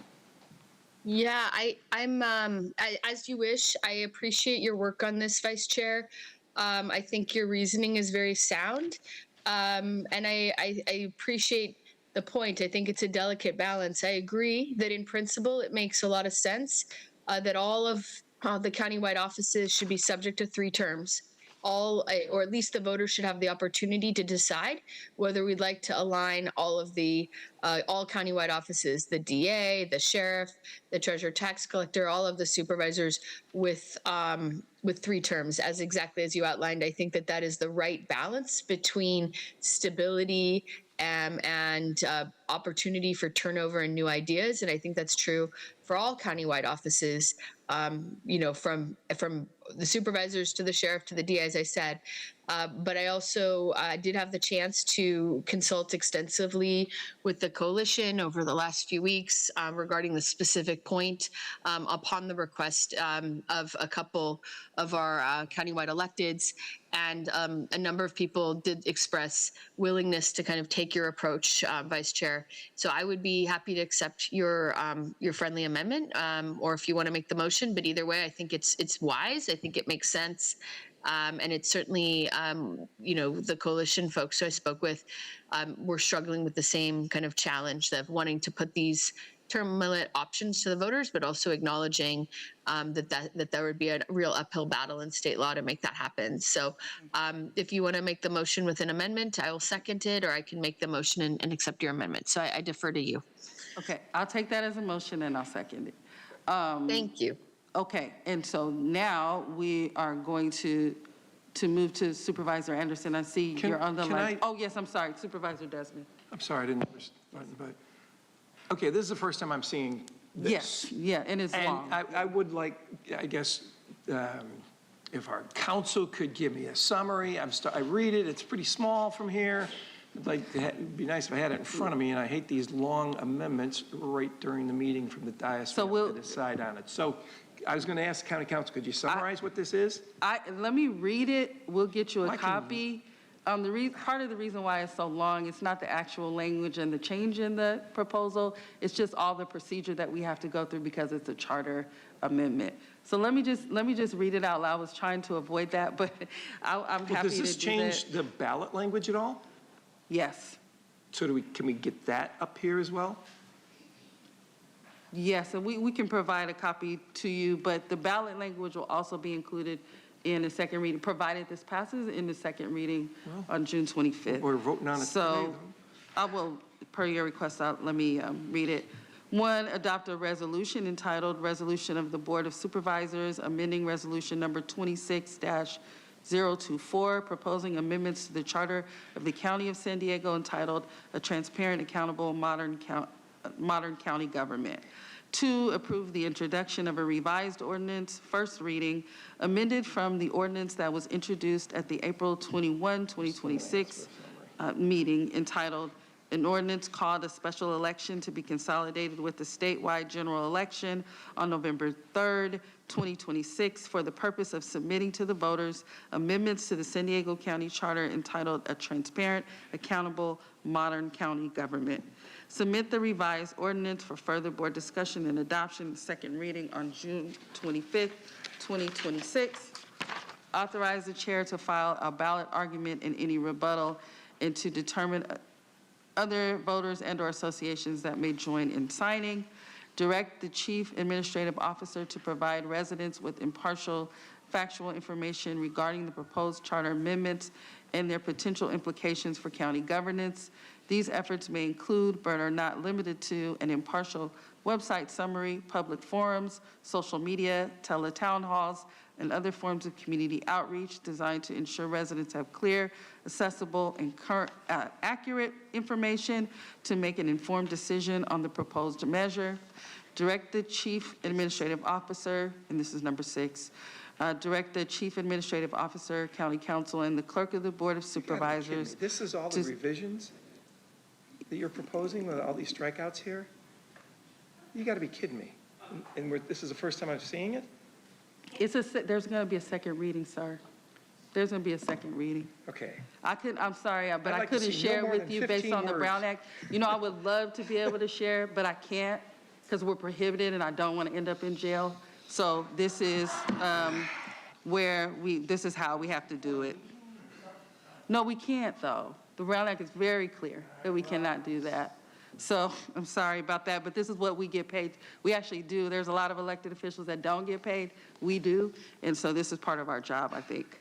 So number 6 would be direct the chief administrative officer, county council, and the clerk of board of supervisors to support all activities related to the actions described in this board letter, including but not limited to consolidating charter annotations into an appendix and working with the charter reform implementation task force to support implementation of the approved reforms. Can I still get the county council's? Yeah, absolutely. And Yes, Chair, please, Mr. Brown. what's on the screen is what has county council asked me to show from the resolution. And that is? I was able to absorb none, but okay. Go Thank you, ahead, Vice Ms. Chair. Hoffman. Supervisor Desmond, the strikeouts you're seeing were already there. So the only change, I can't tell from here. the only change is to add, so 401.5 relates to term limits. That was deleted initially so that it would apply to all elected officials. So what are you looking at there? So 401.5 is term limits for the Board of Section Supervisors. 401.5. In 401.5? The entire section is going to be added back in. It's in the current charter. It's going to be added back in, revised to 3 terms. Okay. And then we deleted the section that would apply these term limits to any other elected official. Those are the only changes proposed by the Vice Chair. So you put the 3 terms back in, but the reference to any other electeds is out. Correct. That's not what I understood when the other chair was making her statements. She has accepted this amendment, and that's what's in there, for my amendment, yes. That is what's on the floor right now. Okay. And then the Okay. ballot question was amended accordingly. I did. I started my comments with that, sir. It's okay. I get it. It's a lot, and unfortunately, we can't share it before the meeting, so. Yeah. I think that's very clear to the public too, so it's all good. I think, yeah. No, thank you. Thank you. Any other questions, clarifying questions before we go to Supervisor Anderson? I want to point out that I brought an item up a few months ago, and I wanted to have a robust discussion, and I didn't care if we voted on it that day, just so that it could be within the Brown Act, and that I wasn't bringing something that was too complicated and dumping it on people before they had a chance. I just want to let you all know, we don't have to do a vote today. We can have a robust discussion, and in our next meeting, we could actually have a vote after everyone's had time to think about this. Now, were you going to move forward with a vote, or are you going to let me present and then go forward with a vote? Or how did you, what did you, I'm not trying to jump the No, I understand. Go ahead and present. We're still hearing the items Okay, concurrently, perfect. and then I was we'll do the hoping that was the deliberation. answer. Thank you. Yes, sir. So There's a couple things that are clear that I wasn't going to bring up that I'm going to bring up now because some of the public may not have been here before. But this was presented to us, and then there were 4 erratas. Erratas are last-minute changes after the board letters have gone out.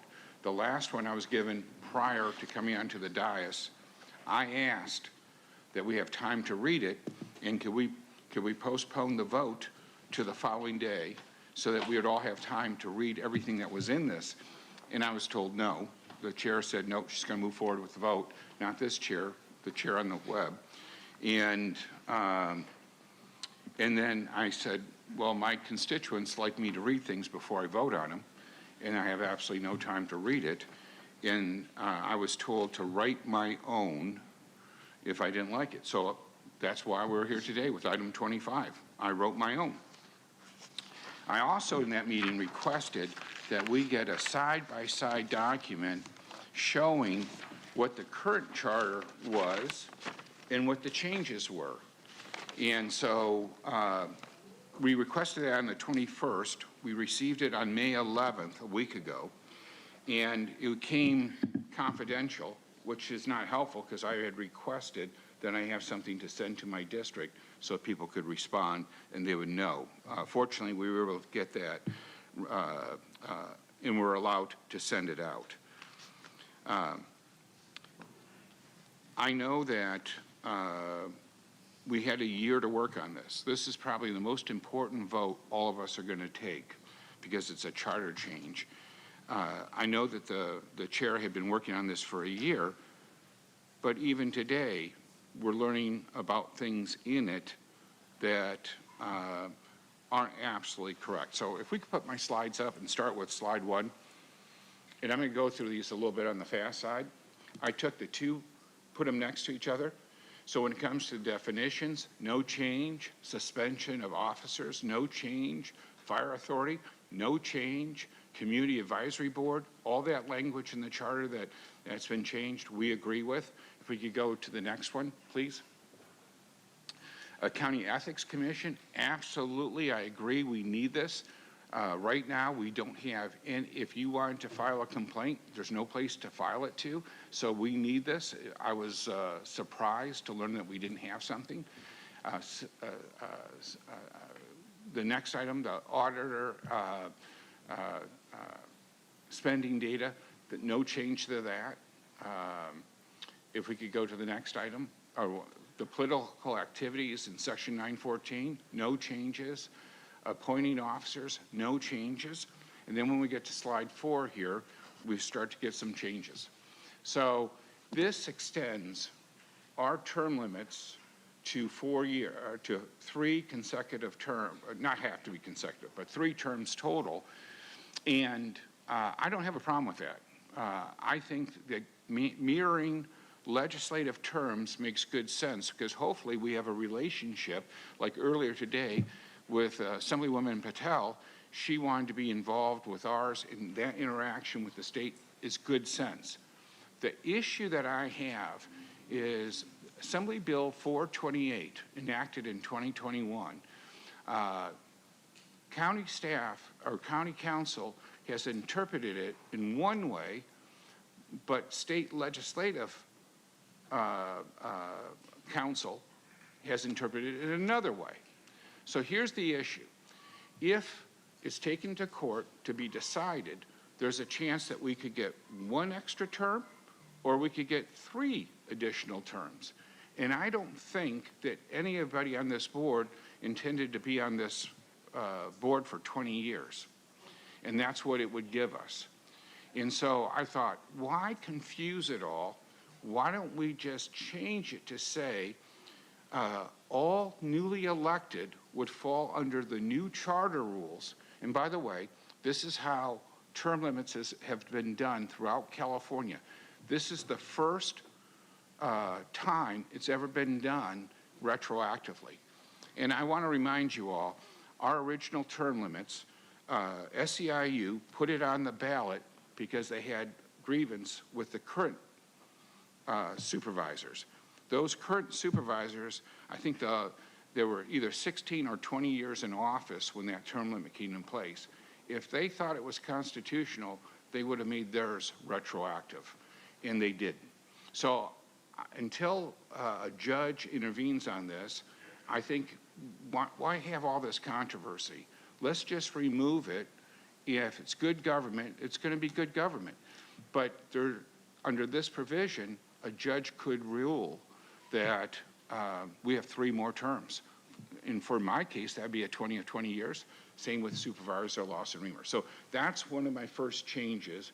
And this is to remove confusion and make it easier for the voters to decide. If we could go on to the next item, please. Okay. So this, thank you, Supervisor Montgomery Stepp. This is exactly what you proposed. Since we don't have direct control over the treasurer, the district attorney, or the sheriff, it made no sense to include them. Some of my constituents had alleged to me that including things that we don't have control is a way of tricking people into voting for things that sound good but actually are not impacted. In order for us to move forward with this, we would have to wait until state laws changed. We have no authority in this level. So you've already addressed it. I think this is one area we all agree that we shouldn't be making rules for people we have no control over. If we could go over to item 6, thank you. So I love the idea of an independent program auditor. We need an auditor, and it's really important that we have an independent one. The problem I had with the Lawson-Remer proposal is we hire them on the board, they report directly to us, and we get to fire them. And my proposal says, let's make them independent. Riverside, San Bernardino, the city of Oakland, many communities up and down California have a duly elected. And the reason why elected's important is we don't have any influence over them. See, if I can fire you, are you going to tell me bad news? Of course you're not going to tell me bad news. Now you may, but you may not. And so if we really want to have an independent auditor, we get them elected, and then that person, like in Riverside, San Bernardino, there's many more, but those are the ones that come to mind, they would truly give us independent advice because we have no ability to fire them. Now, however, being an elected official, if they do a poor job, they won't get reelected. But if they do a great job, they'll get reelected. So I wanted to make sure there was a firewall between us having influence, undue influence, over the auditor. Otherwise, that's no different than the staff we have that provides those functions. So that's my second change. If we could go to the next item, please. Okay, so in Lawson-Remer's proposal, she wants to have more influence on staff. Right now, we have, I think it's 5 positions, I have it written down here, of people that report directly to us. The CAO, the county council, there's a few other positions that report directly to us. We have the ability to fire. The way that's currently done is the CAO picks her staff, and she's able to bring her staff up. I'm saying she because it could be a he in the future, but right now it's a she. So they have it. With us choosing their staff for them, we're undermining their authority, and we're politicizing the process. And, you know, when we're thinking about these rules, when we're thinking about our Constitution, I trust my colleagues to be good people doing great things, but we don't know who's going to replace us. What if Donald Trump got a majority of this board? Would you be happy with those rules? Perhaps not. If Joe Biden, President Biden got control of this board, would we be happy with it? Perhaps not. It shouldn't matter who's elected. The filling potholes shouldn't be political. So we remove this. We go back to the older one. We don't want to politicize those positions. And here I show it. The leaders currently are the CAO, the county council, clerk of the board, probation officer, and then the executive officer of in-home support services public authority. Now, if they wanted to add the probation, head of probation, because that was in there, I would be good in doing that. But what I don't want to do is micromanage our staff's staff. And I want to make sure that we're protecting every civil servant. I shouldn't be worried. And by the way, some of the titles, like ACAO, it's an arbitrary title. There's no absolute definition, no limit. You could literally go back and say, Ian, who works for me right here, who's doing this, Ian could be my legislative staffer / ACAO, and then the board would have influence over him. So there's no guardrails, and I trust my colleagues, but like I said, who's the next person that follows us in office? I don't know anything about them yet, and they may be scoundrels. So that's one of my changes. If we could go to the next one. Okay, so right now there's a moat around purchasing. See, we want to have every protection in the world. Now, right now we have tremendous protections around us intervening. I can't call the purchasing department and talk to staff about a single source contract or any other contract and walk them through it why it's important to me that we do this, because that's undue influence by politicals. We have all sorts of provisions that we don't want single source contracts. We want an open bidding process. Remember, this isn't about politicizing these things. It's about protecting them from being politicized. We don't want a Tammany Hall where we give kickback contracts to our buddies and steer those contracts. We want an open and fair process. So when you remove the language that specifically prohibits the Board of Supervisors from influencing or coercing purchasing and contracting staff, I think that's the wrong direction. Now, I get it. Sometimes it's very frustrating on this board that you give instruction and then the person goes off in the opposite direction and you have no way to call them and say, no, please don't do this. Don't do it this way. This is the intent. This is where we want to go. So I understand the frustration, but my proposal maintains that moat around the procedure. And many of you have read the DA's investigating a contract of ours that we made. It was a single source contract. And if we didn't have this moat, then we all potentially would be in danger of being part of that investigation. But because the moat's in place, nobody from this board interfered with that single source contract, and our current language protected us from criminal charges or being accused of criminal charges. So that's another change of mine. And then if we could go to the next page, please.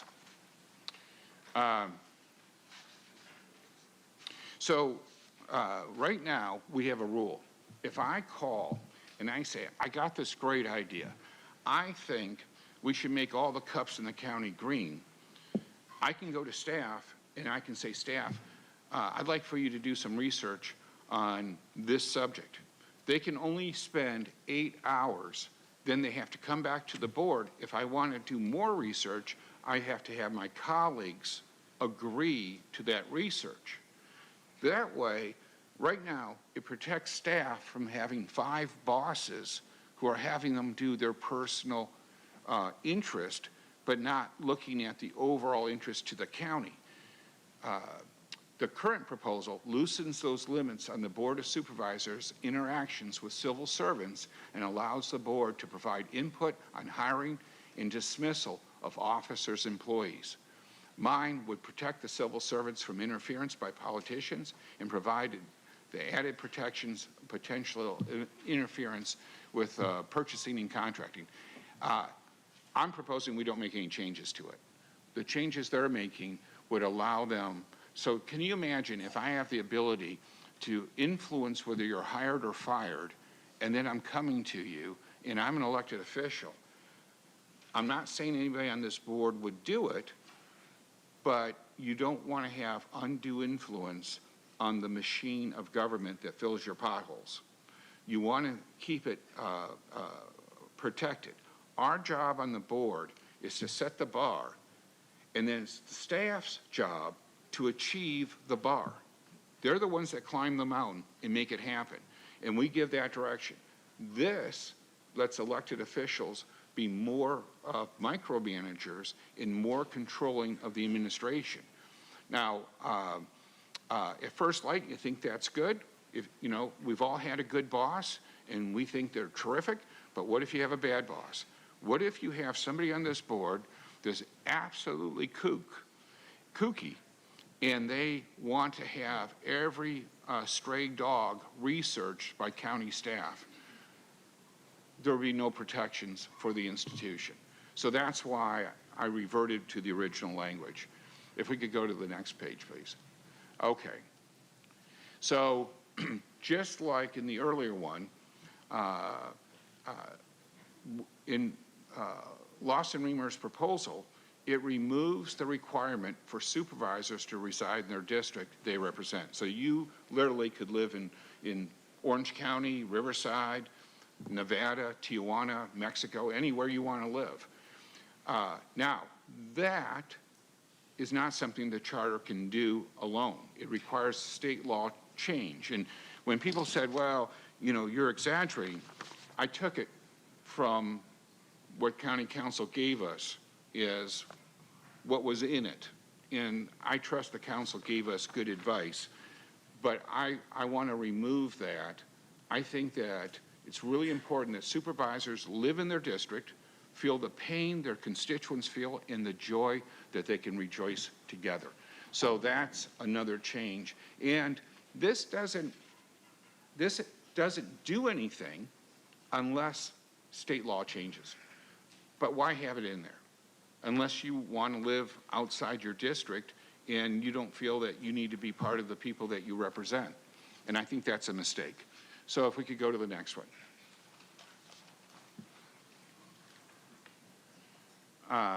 You know what? I screwed up. Can we go back 2 items? So on the non-interference, I didn't fully understand it until a constituent brought it to my attention. This and the next item are not included in my proposal, and these would be amendments that if we move forward with my proposal, we would have to add to my proposal. I couldn't do it. This one I just flat out missed until a constituent shared it with me. The other item I didn't realize, I was told it was taken out until I received your document, County Council, and that would have to be removed. It's not in my document either because of that. And then if we could just go to the quick conclusion, and I'm happy to answer questions. So we're maintaining most of the county chair's position. We're not changing a lot, but I tried to remove all the provisions that looked like flaws and that seemed to be self-serving. And but I wanted to protect all the land's long-standing good ideas. The ethics, great idea. The auditor, awesome idea, but making it truly independent. So I wanted to strengthen the transparency and enhance the accountability. And I wanted to make it, you know, I agree with the chair. I want to make this review meaningful, and I wanted to have meaningful input. And I wanted to have this debate in the open. And I would really, no matter what we do, I think it's important that we go to everybody's district and explain to them what we're doing. But, you know, you worked on it for a year, and I get the Brown Act prohibits us from certain communications. But if I knew that you were working on it, I would have recommended that we had an open hearing as a discussion item and then moved forward so people knew that we were working on it, and you could get input on the front end from all of us. But, you know, getting 4 erratas, getting 1 minutes before I come onto the dais, not having a chance to read it, and then being expected to vote on the most important vote I'll ever place. We have all sorts of outreach throughout the district on our budget. That's just 1 year's budget. This is in perpetuity. It's way more important. and I just want to make sure to give it the attention. So the one last thing is, I know you love booklets, so I have a booklet, over 1,300 letters of support, some from elected officials, some from government agencies, some from chambers, but over just under 1,300 ordinary Joes, just like our neighbors. I included all their names for everybody. This is a lot better than 1,300 pages for each of us. This is my environmental side. I saved a lot of paper. So with that, I'm happy to answer any questions, but look, I want to get to 5 votes. These reforms, many of them most of them are really important, but it's more important that we get them right than to put something on the ballot only to lose because it's not clear what it's going to do for folks. Thank you, Madam Chair, for being so patient. And thank you, colleagues. Thank you so much, Supervisor. I do see Supervisor Desmond gives a couple clarifying questions because I know that the chair probably has some response that I want to save until after public comment. And so you have any clarifying questions, Supervisor? Well, I asked Ryan, can we get both ballot languages up during public comment? You don't have to do it right now, but I'd like to see, I guess, 25 and then the new 24 ballot language. Is that okay? County Council I'd just like to saying, yep, see those side by side. And then I guess I'm asking Supervisor Anderson, is that a substitute motion? I don't know what the procedure is. Look, to me, I don't want this to be partisan. I want the best policy overall. I know what I'm comfortable voting for. I've never supported anything that isn't transparent and anything that doesn't enhance the lives of my constituents. So, but I'm open, but what I'm open to is a discussion, and maybe there are things that we all can agree on. And I'd like to move forward with things that we all can agree on. And I want to be open-minded about it, and I'm not going to try to ramrod or do anything. I think I made a pretty good case for the stuff that I think need to be changed, but there's some flexibility. Okay, and now is not the only time for a substitute motion, so if the supervisor decides that when we go on deliberations, that's okay too. I'm going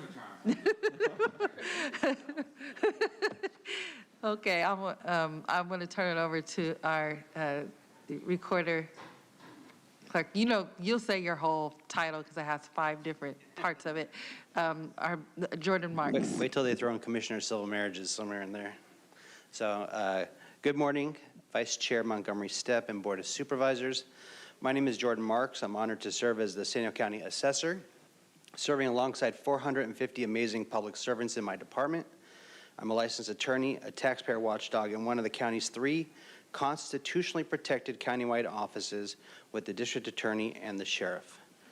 Charters and laws should never be written by those empowered to benefit themselves. They should be written to withstand the test of time. That's why it's important that we spend time making sure we do the right thing today. Because when unchecked authority is created today, that same authority can belong to somebody that is untrustworthy tomorrow. The item 24 proposal brought forward by Supervisor Tara Lawson-Remer started an important conversation. The proposal to invest and spend important county revenue and create and staff an ethics commission and an independent county auditor are a meaningful and worthy discussion. In my opinion, it's also a worthwhile investment. We have to recognize, I looked up in the City of San Diego budget, we're expected to match them with what's going to be a $2 million investment. And they have 6 staff members and numerous non-personnel costs to conduct and investigate enforcement actions. And I'm going to say it's worthwhile. And I know Supervisor Montgomery Stepp came from the City of San Diego as a council member. You saw their important work firsthand. And I can agree. In the County of San Diego, we need this. It's necessary and a worthwhile time, even during our county's current budget deficit. But item 24 needs significant reforms. It has riddled with errors and unintended consequences. Quite frankly, I felt this process was rushed and not inclusive of the entire county. I'm very active in the community, And there were a number of folks that told me they were not engaged in this. They're professionals that we rely upon. In fact, numerous amendments were actually filed the day of your original vote, which left us limited time to review it, along with stakeholders, department leaders, election integrity experts, and operational professionals. The result is a proposal with significant errors and unintended consequences. I appreciate the guidance of former City of San Diego Manager Jack McGrory, who now served as Chair Lawson Reamer's key advisor on this item 24 proposal. He himself identified key areas that need to be fixed on this charter amendment before it moves forward, and asked that we do so today. For example, as drafted, item 24 does allow in the future for elected officials to not live in the districts that they serve. I know that's something that none of us believe in. I think that we should live in the communities we serve. It's very important, whether you're mayor of Imperial Beach or a county supervisor. That's something that we have to deliver, and that's something that I hope that we can reform today, and it deserves pause. Second, after reviewing Assembly Bill 428, which addresses term limits on supervisors, it appears to me that if we vote yes on item 24 as is, that you may be voting to put forward 5 terms in office, up to 5 terms for a supervisor. That's 3 additional terms beyond the 2-term limit permitted today, a significant departure from the term limits approved by the voters in 2010. Further, multiple legal experts and statewide professional organizations have warned that portions of the proposal are unconstitutional and can lead to costly litigation. I want to thank Vice Chair Montgomery Stepp for addressing that item and for your thoughtful leadership, especially on this item. At a time when we are in budget deficit, it's not a time that we should see items move forward that can waste tax dollars from, with costly litigation. I also want to agree with Ms. McGrory. He recommended removing provisions that would politicize staff hiring and weaken contracting safeguards. I think that's something that we all have to make sure that is done before we move forward. I will do everything possible, and I believe each of you want to as well, to protect our county employees from politicizing their jobs and the hiring process. County contracts should be protected from any political influence. Public trust depends on it, and that's why this item 24, as is not ready for approval. I want to thank Supervisor Anderson for bringing forward some alternative and thoughtful ideas on the proposal. Your intent to preserve the strongest elements of these reforms while improving transparency, accountability, and public trust. I know it reflected community input and thoughtful revisions, including from myself and the other countywide elected officials that had not been engaged before. I think we owe it to San Diegans to get this right. We need to have strong reforms. These are very important reforms, and I'm really glad to see the portions of Chair Lawson Reamer's proposal that will help make sure we have a stronger county government, a more ethical one that restores public trust. I respectfully ask that the board thoughtfully consider Supervisor Anderson's proposals, and as we look forward to a stronger path forward, and work building upon Supervisor Chair Lawson Reamer's important foundations for consensus. This is our Constitution, and I hope it's something that the entire community can feel that we're a part of. I look forward to not only it being a 5-0 vote today and finding a path forward, but also 100% support of the public at the ballot. This should be something that we all are proud of. So thank you so much. Thank you so much. Okay, that concludes the presentation part, so we'll now go to public comment. Thank you, Vice Chair Montgomery Stepp. We have 38 requests to speak, 16 individuals in person, and 22 requesting to speak by phone. For e-comments on item number 24, I'd like to note for the record we did receive 58 e-comments, 3 were in favor, 54 were in opposition, and for item 25, 57 e-comments. In total, 55 were in favor and 2 were in opposition. For anyone who is requesting to speak by phone, please dial into the conference line now using the instructions that were provided to you. We'll go ahead and begin with the in-person speakers. As your name is called, please come forward and stand on the arrows until it is your turn to speak at the podium. You'll then have 1 minute to address the board. If you could please begin by stating your name for the audio record. I will be calling individuals in groups of 3, so please listen for your name. And then we'll call the first 3 speakers. We have Dorothea Flanagan, Rachel, I believe it's Sullivan, and Dawn Couch.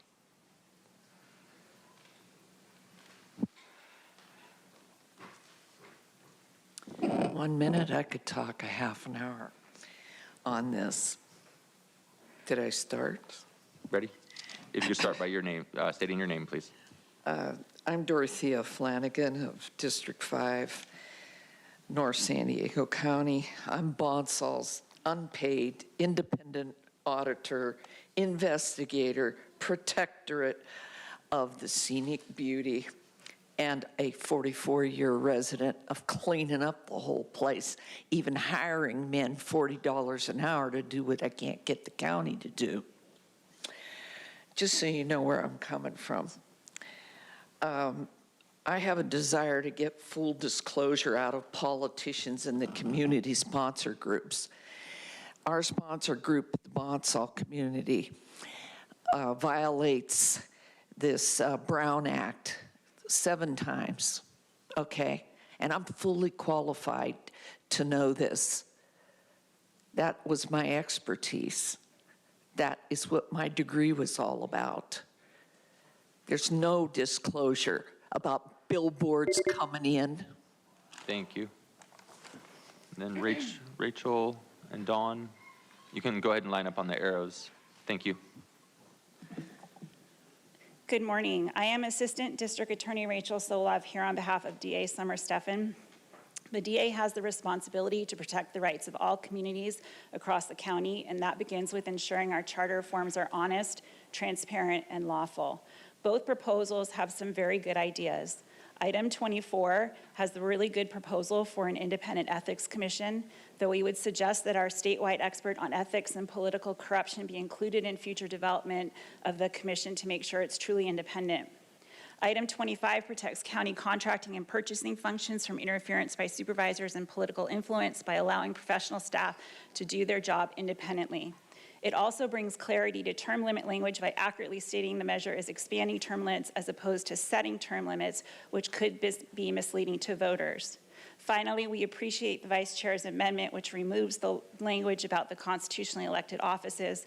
By taking the best of both proposals, we can create a win for the people we serve. Thank you.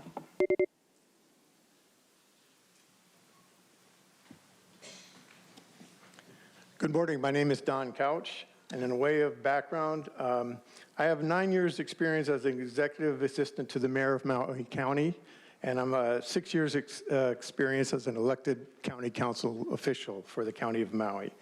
I've participated in charter change process firsthand and know how difficult it is.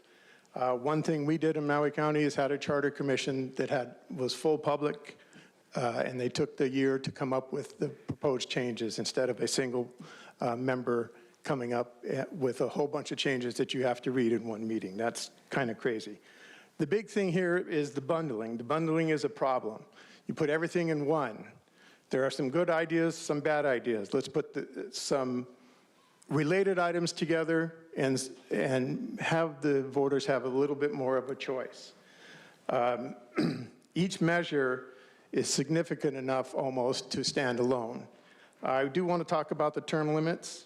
I guess I can't. Thank you. Thank you. All right, we'll call the next 3 speakers forward. I believe it's Alor Cauldron, Doyle Morrison, and Alicia Morrison.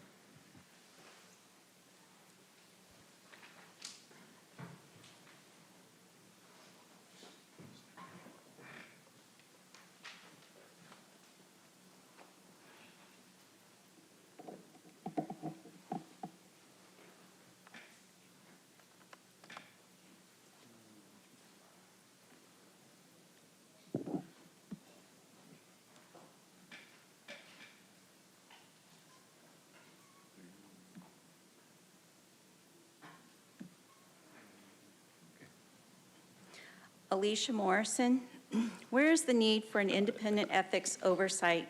My understanding, elected leaders are required under AB 1234 to take ethics training. If you're seeking accountability, the duties of the grand jury service will look into the workings of government. Anybody can file a truthful complaint with a simple click of a button. On June 8th, 2010, voters passed Prop B to amend the charter to a 2-term limit for Board of Supervisors. A picture is worth 1,000 words. I am not in support of 3 terms for anybody. It was a proposed amendment introduced on January 23rd to increase the number of times a person can be elected president. All government starts at the local level. Let's not forget January 6th. Respectfully, I oppose the increase to a 3-term limit. Thank you.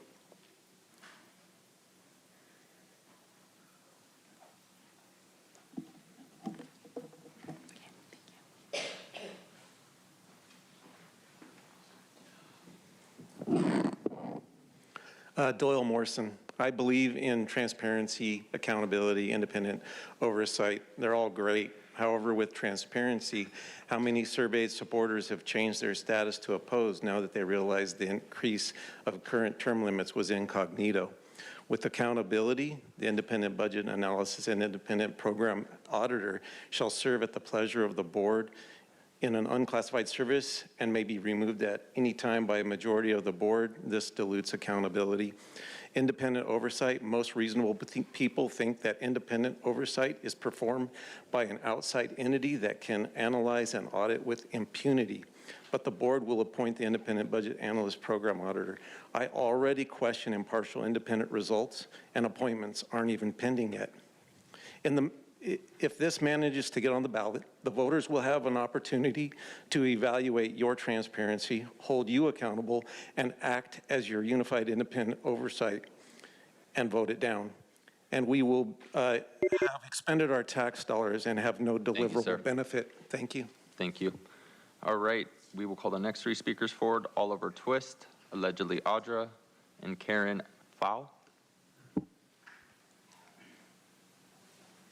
Karina Fowl.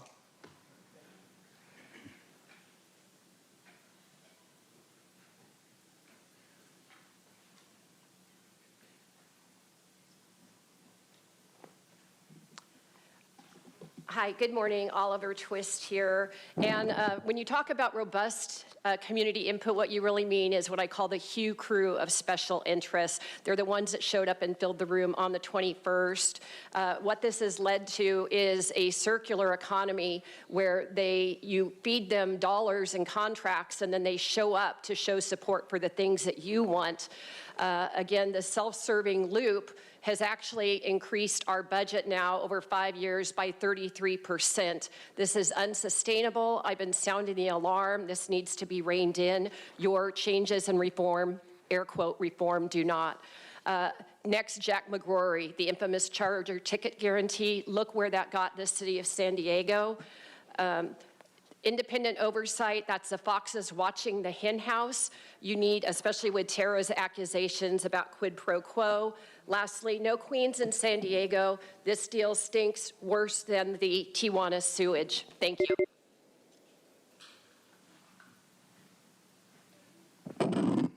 Good morning, supervisors. My name is Karina Pugh. My pronouns are she, her, and I am speaking in support of item 24 on behalf of the San Diego LGBT Community Center.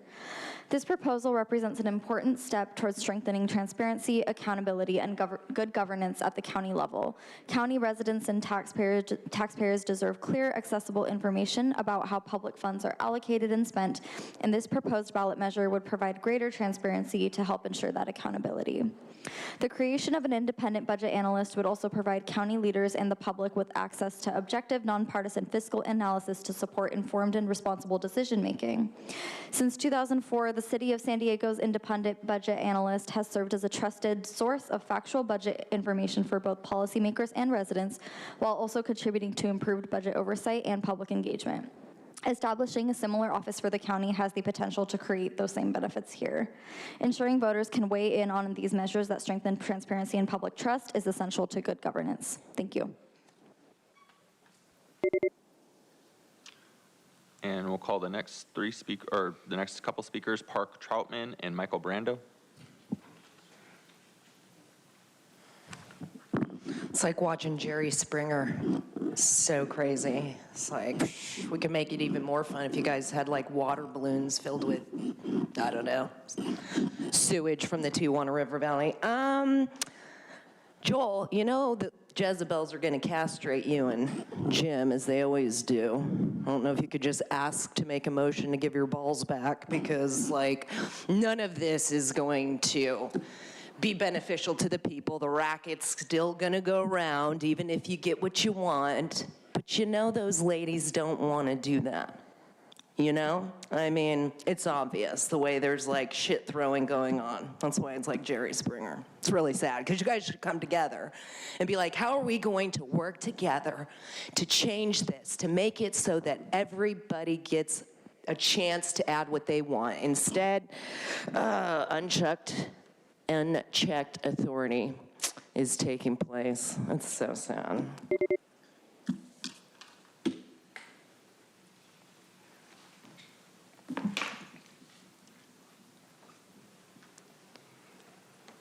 Hello, my name is Park Troutman. I'm with San Diego 350, a climate organization, and we continue to support the original package of proposed reforms. I specifically want to speak about the portion about giving the board a role in the next level of hiring and firing of top management. I used to work at the county for almost 5 years and worked on several items where we got direction and then had to return to the board. It was fascinating, a little disquieting to watch how the proposal that was generated within Public Health Service, as it moved up the chain of command, that it would be that changes would be required by management about what the board secretly really wanted, which would always be the same thing as what that manager wanted. This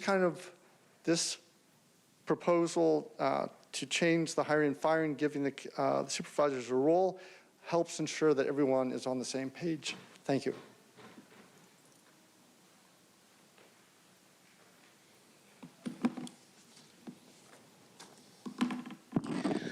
Michael, transparency, accountability, how funny. You guys can't even manage a meeting. It's almost noon, and because the Tuesday agenda was overstacked, it's pushed now to now, and it's going to go late with the land use meeting. You can't even manage a meeting. And then you mix the meeting agenda items up so people get all confused. And so you're talking about transparency and accountability with this. This is part of that. You've demonstrated your character, Monica. You're the one who wanted to limit non-agenda speaking time to 60 seconds.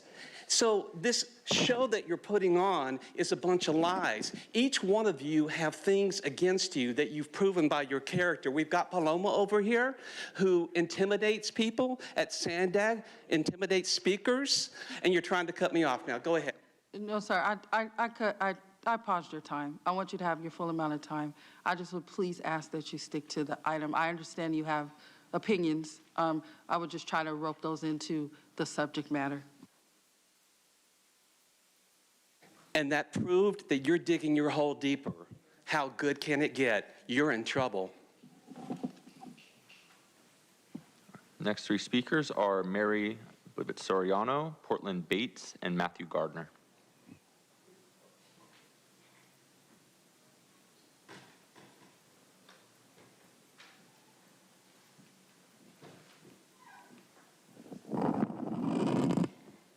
Mary Soriano, President of La Jolla Town Council. Item 24, oppose. Item 25, support. Side-by-side slide. This will go to ballot because the majority, Tara, Aguirre, and Montgomery. Intentions on the ballot needs to be transparent to voters. Headline, Board of Supervisors wants to hire and fire positions that are independent. How is this accountable and independent? If the people do not like the decisions that are being made on this board to unseat a county board of supervisors, extended seat up to 12 years or to 12 years will be nearly impossible. The people are tired on not being heard. Thank you.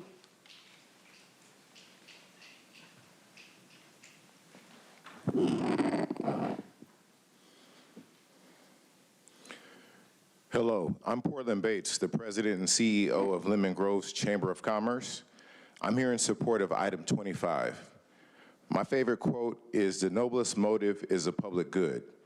The county motto is plastered on every county building, county outreach, and anything county related. I'm proud to stand shoulder to shoulder with Sheriff Martinez, District Attorney Steffen, and a broad coalition of community leaders operating under the sentiment of that our county motto represents. Our county charter is the Constitution of San Diego County. It should never be altered behind closed doors, and it should never be weaponized for political gain. Respectfully, I ask the board two questions. First, is your vote today noble? And second, is it for the public good? It's your duty to protect the integrity of county government. It's your duty to protect and make sure that the millions, that you're governing billions of taxpayer dollars are made in open and public with full participation. And it's your duty to put legal uncertainty behind us. Thank you.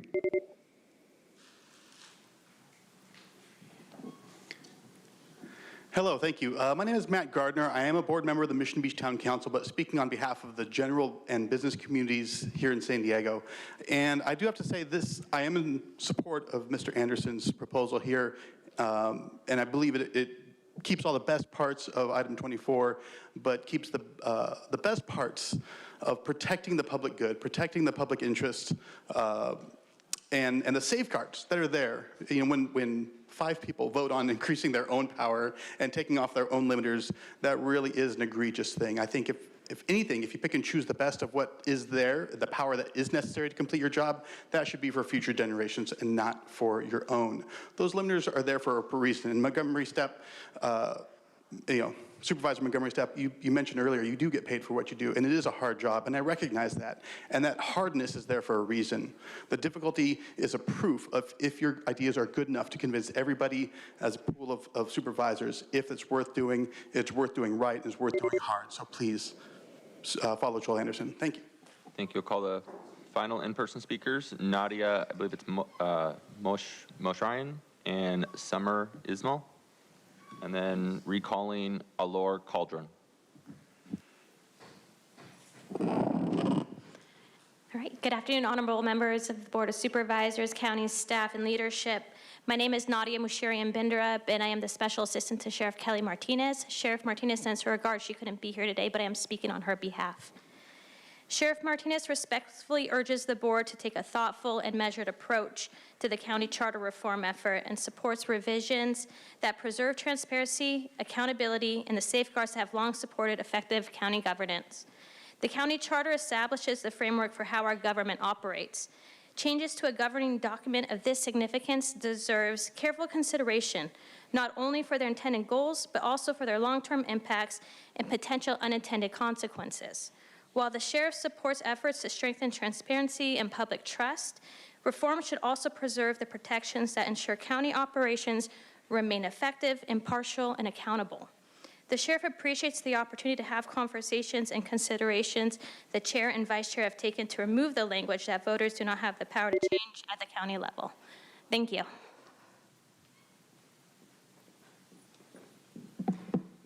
Good afternoon, County Board of Supervisors. My name is Summer. I am a student at SDSU getting my master's in public administration, and today I'm going to specifically talk about the term limits.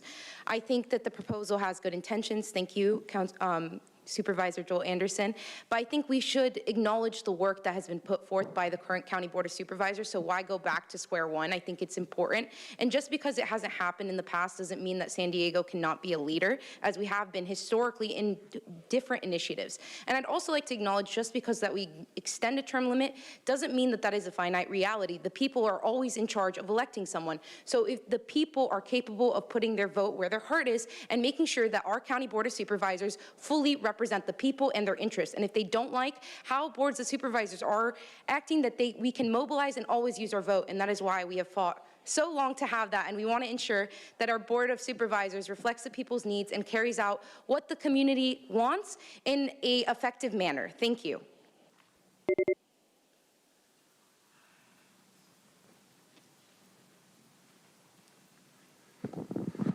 Hi, good afternoon. My name is Alor Calderon. I'm the director of the Employee Rights Center, and I was one of the people in one of the organizations that work on items 24. As stated, we need the kind of transparency, accountability, and oversight that the original proposal puts forward. We have been part of many audiences like this one, where the way in which the county's budget is being applied. It does not have the kind of transparency and the kind of accountability that we have required in order to be effective in the things that we need from the county government. We really don't understand why we need to lessen the accountability measures that Supervisor Anderson is looking for. And I would end by saying that if there is term limits are good for the supervisors, they should also be good for the sheriff and for the attorney general, for other people and staff. Thanks. Thank you. And we will now hear from those that have requested to speak by phone. Again, when it's your turn to speak, you'll be unmuted. You'll then hear a recording that will tell you to begin your comments, and we'll go ahead and begin with our first caller.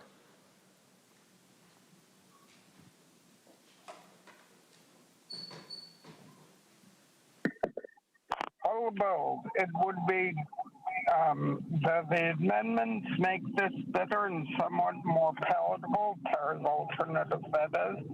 Much of this is still self-serving and tends to promote partisan politics, while not doing that much for transparency or independent oversight of county government. The charter amendment that Tara did, item 24, needs to be rejected. In particular, appointing an auditor and so on, budget analysts who can be fired, they aren't independent at all. Thanks to Joel for introducing a much more reasonable alternative. There are some good additions and changes, and while not perfect, it's a hell of a lot better than changes in agenda item 20. Thank you. Your time is up. We'll go to our next speaker.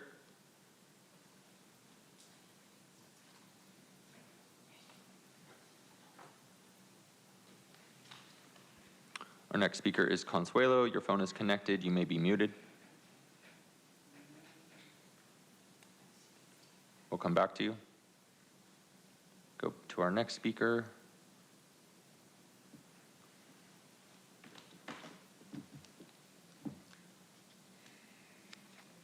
Good afternoon, supervisors. My name is Becky Rapp, and I'm here today in support of Supervisor Anderson's alternative charter proposal. The public approved 2 4-year terms for county supervisors, and current supervisors were elected under those rules. If the county wants to debate longer term limits for future supervisors, that is a conversation voters can have. But existing supervisors should remain under the same rules the voters already approved. I also want to note that supervisors should be required to live within the district that they represent.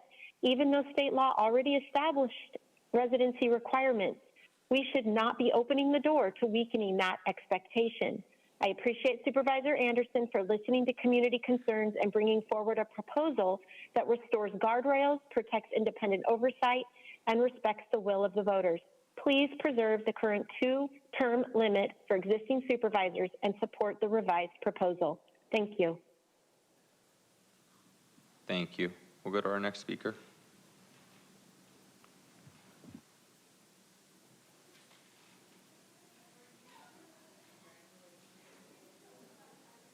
Hello, my name is Russell James. I'm speaking today on item 20. Can you hear me? Yes, we can hear you.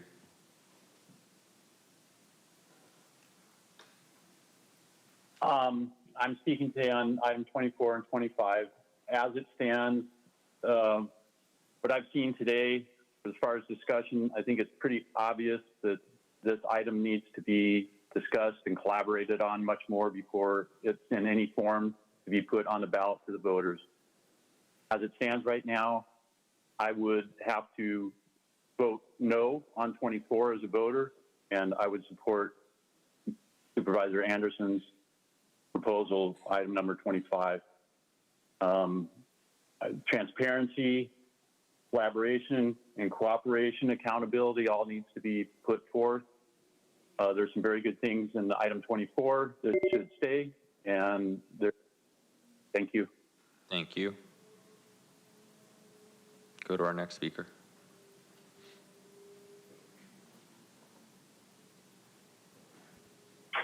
Good afternoon. I'm Anne Marie Hogan, retired California City Auditor, on behalf of the Association of Local Government Auditors, ALGA. We commend the board for taking action to strengthen accountability by establishing an independent performance auditor, program auditor. 1, ALGA and the Federal Government Accountability Office, the GAO, agree that both elected and legislatively appointed auditors can be independent and effective.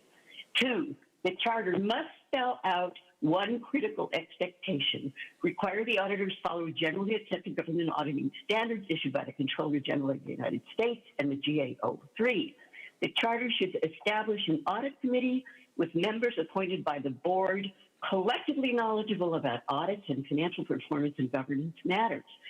ALGA volunteers would be pleased to work with San Diego County about establishing an audit function that will ensure independence, accuracy, and objectivity. ALGA is the primary organization. Thank you. Your time is up. We'll go to our next caller.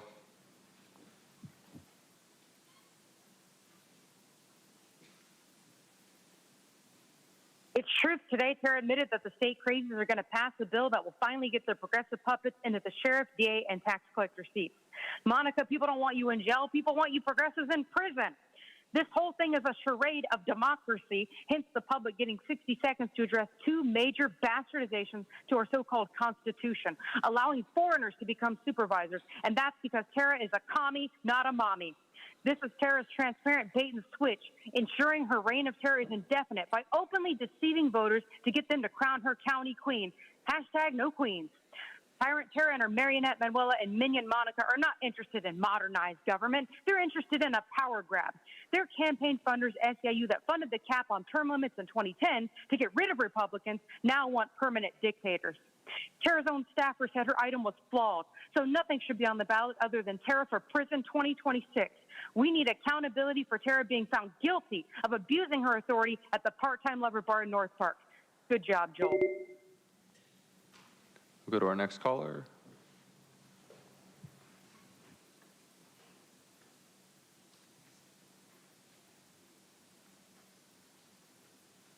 Good afternoon, Board of Supervisors. I think for many of us who've been listening, it's been very confusing regarding what's going on with 24 and 25, particularly because so many changes were made to item 24. And so I'm wondering what's the procedural situation since we've made that many changes. Is this a final vote, or since it's been changed, will it come back yet again for another vote?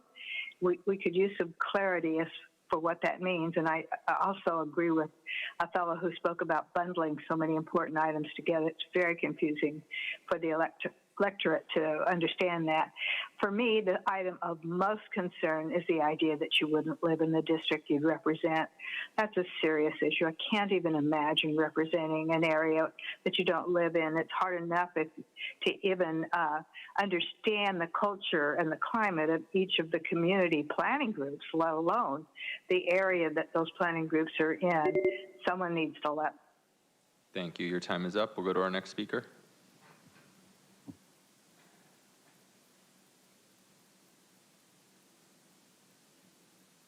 Louisa Veltman.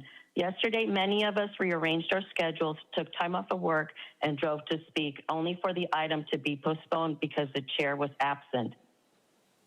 That is no way to treat the public. I urge you to unbundle this charter overhaul. Ethics oversight and independent budget audits are long overdue and should not be used as a bargaining chip. Bundling items, bundling them with the extension of terms forces voters into an unfair trade-off. Voters deserve separate, clear measures so we can support real accountability without extending your time in office. Ethics and fiscal oversight should already be standard, not a facade to justify more terms. Please separate these measures. If the measures remain bundled, my second choice is to support Supervisor Anderson's proposed amendment. Thank you. Thank you. We'll go to our next caller.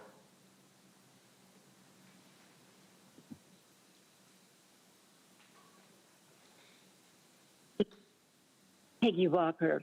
This proceeding is offensive, confusing, and yes, we need an open hearing for charter change, especially with proposed heavy benefits to existing supervisors.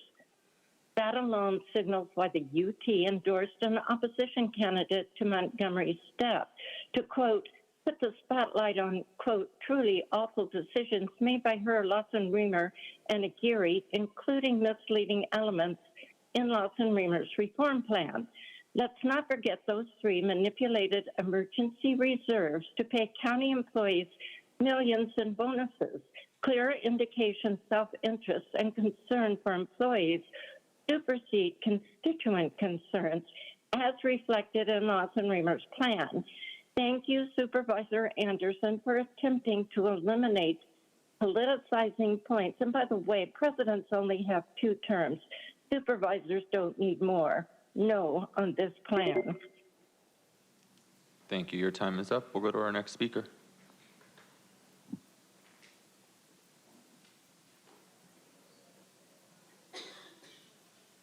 afternoon, Supervisors. This is Andy Hennow, San Diego City Auditor, and I'm speaking on behalf of the Association of Local Government Auditors, which is the primary organization for the local government auditing profession in North America. ALGA commends you for considering an independent performance audit function for the County of San Diego to improve the efficiency, effectiveness, accountability, and transparency of county government. And we encourage you to work with us at ALGA to design an audit function for the county that is both independent and effective. One thing that's especially important, whether an auditor is elected or appointed, is that the auditor have appropriate qualifications and be required to follow generally accepted government auditing standards issued by the Comptroller General of the United States to ensure that the auditor is independent, accurate, and objective. Thank you for your time, and please reach out to us at ALGA for assistance. Thank you. Thank you. We'll go to our next caller.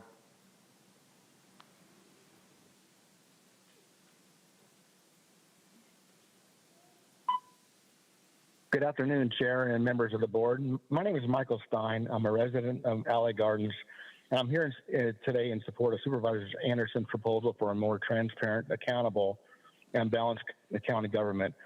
Or as I heard today, I am also in support of a combined, measured approach. What stood out to me about 25 is that it actually listens to the concerns raised by the public over the last proposal. Supervisor Anderson's version restores guardrails instead of removing them. It prevents political interference in staffing decisions, strengthens truly independent oversight, protects against interference in government contracting, and avoids legally questionable provisions that could create confusion and mistrust. Most importantly, this proposal respects the public. It recognizes that the government reform should never be rushed, self-serving, or insulated from community input. Many residents took the time away from their jobs and families today because they care deeply about how this county is governed. They deserve transparency. Thank you. Your time is up. We'll go to our next caller.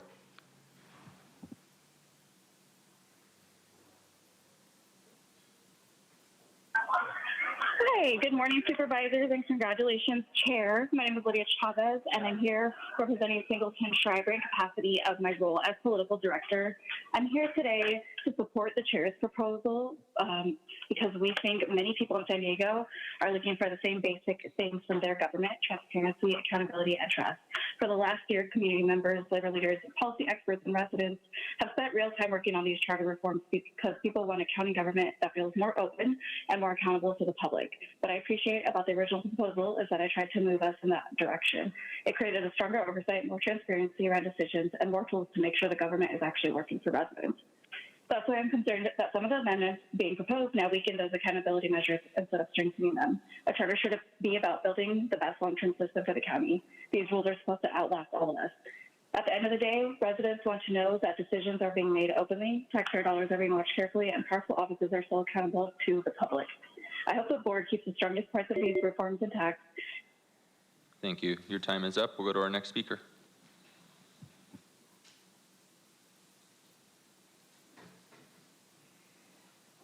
Hi, this is Dory Rattray in the unincorporated District 5. I'm in favor of Supervisor Joel Anderson's charter proposal, item 25. As for item 24, I think it's only appropriate for us to delay a vote on that one because we have not reviewed it in the public square. I also agree with term limits. They should never be retroactive. Independent oversight is always appropriate because it's independent, not dependent upon the people that work for you. I agree with letting the chair or the chief of staff hire. I agree with open bidding and fairness on contracts and protecting the civil servants. We're the unincorporated. Sometimes we're invisible, so I'm hoping that you're hearing our voice and you will be residing in your district when you are voted in office. Thank you. Thank you. We'll go to our next speaker.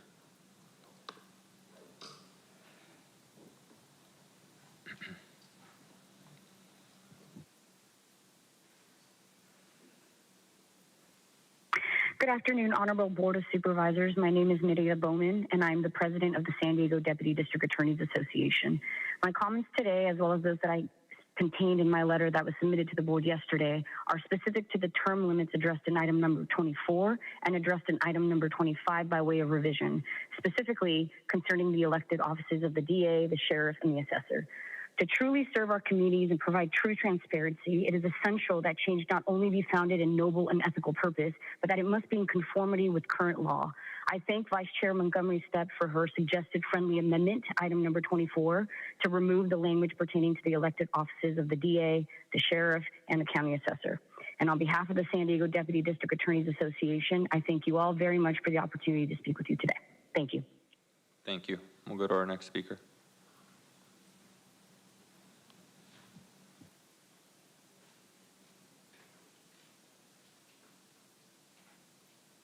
Good afternoon, Board of Supervisors. My name is Noah Yiyik. I'm a resident of District 3 and a researcher with the Center on Policy Initiatives. I urge the board to support Supervisor Lawson Reamer's original charter reform package. The original proposal delivers real oversight, real transparency, and real accountability. Supervisor Anderson's amendments keep the title of reform while stripping out the parts that would actually make the county government answer to San Diegans. The original proposal requires board confirmation and removal authority over senior county leadership, because the people overseeing billions in taxpayer dollars should answer to someone voters can hold accountable. Supervisor Anderson's proposal removes that accountability. We elect a lot of people, but the Board of Supervisors are uniquely responsible for how our county functions day to day. The original proposal makes sure that responsibility extends to the departments running it. Supervisor Anderson's proposal breaks that chain. Vote yes on the original package. Don't hand San Diegans a degraded version with the word reform slapped on it. Thank you. Thank you. We'll go to our next speaker.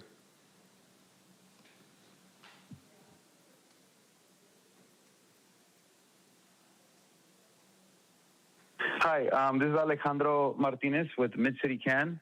Definitely want to support the original proposal from D3 from Lawson Reamer. As someone who works directly with a lot of these departments that we're asking to be overseen appropriately, and in the way that voters are demanding the voices of the community, I think it also needs to be taken into account that this has not been something that has been done behind the scenes. This is a year of organizing with community voices, business leaders, organizations. This oversight is long overdue. We need to really establish a new way of overseeing our body departments, because what's working right now is frankly not working, and it's causing unhealthy and violent communities, and we just need a change, and this proposal does that. So I strongly recommend this for our youth, our communities, and for San Diego County at large. So thank you, D3, for doing this, and thank you very much. Have a nice day. Thank you. And we will go back to Consuelo to see if she has comments.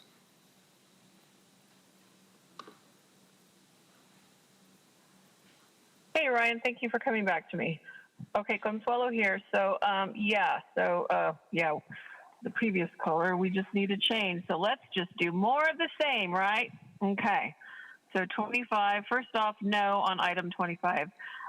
Joel's revisions on item 24 does nothing to safeguard against entrenchment, extending term limits, and creating elective administrative offices turns public service into the permanent political employment that people have been warned about.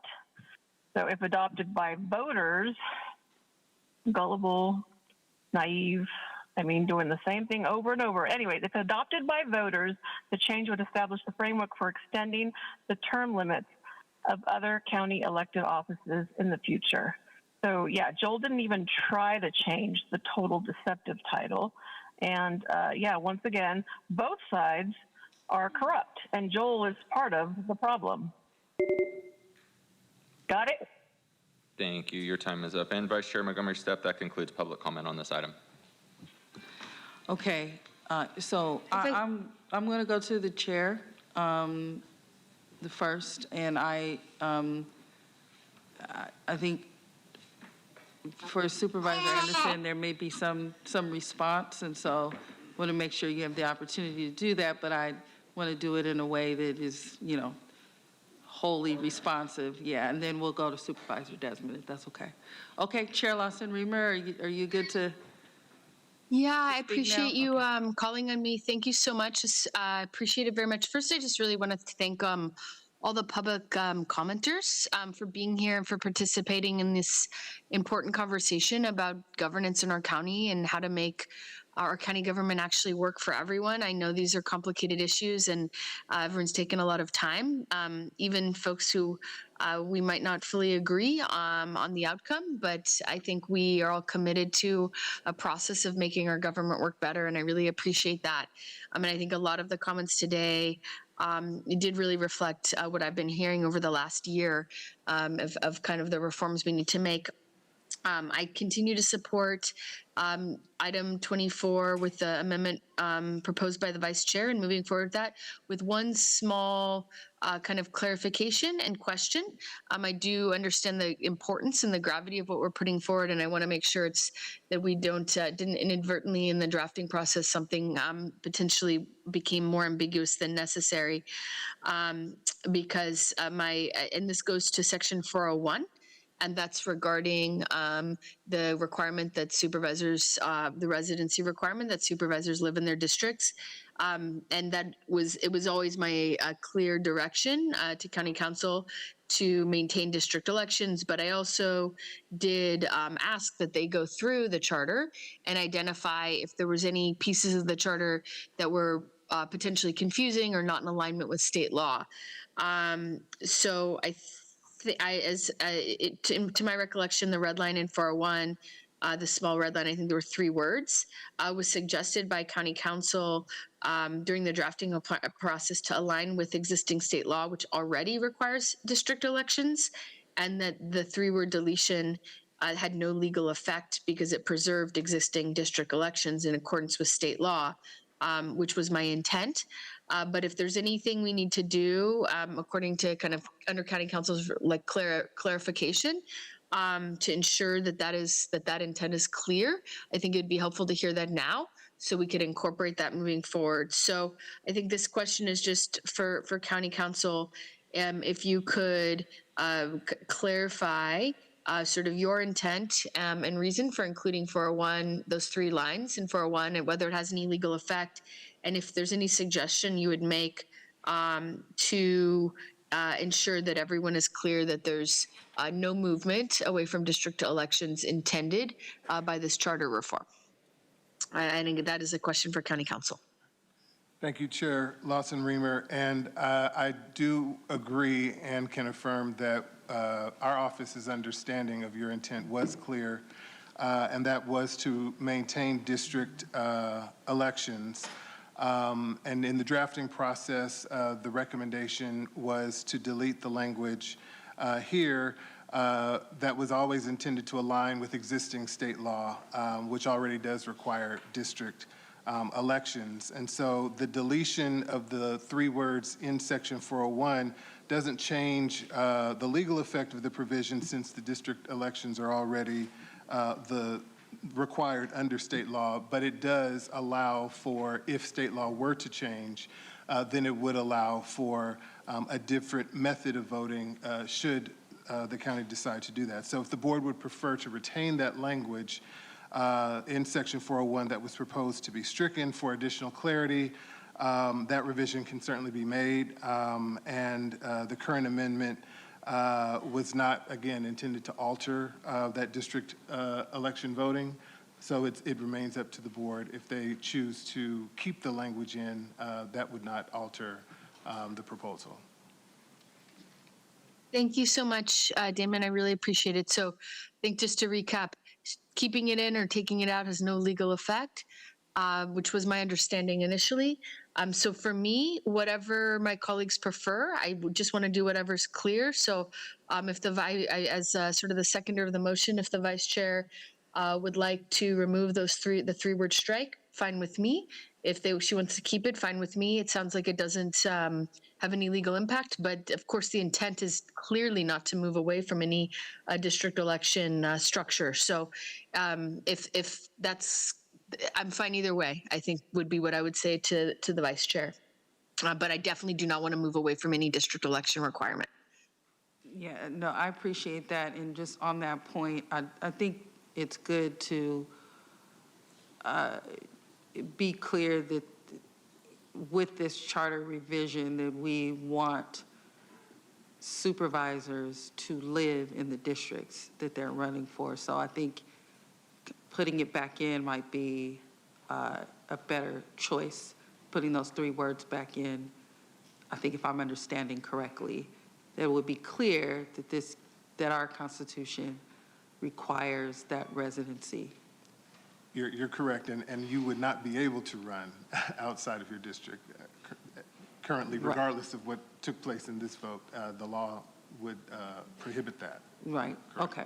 And I guess my thing is, if the law did change, then I don't think I'd want it to change locally.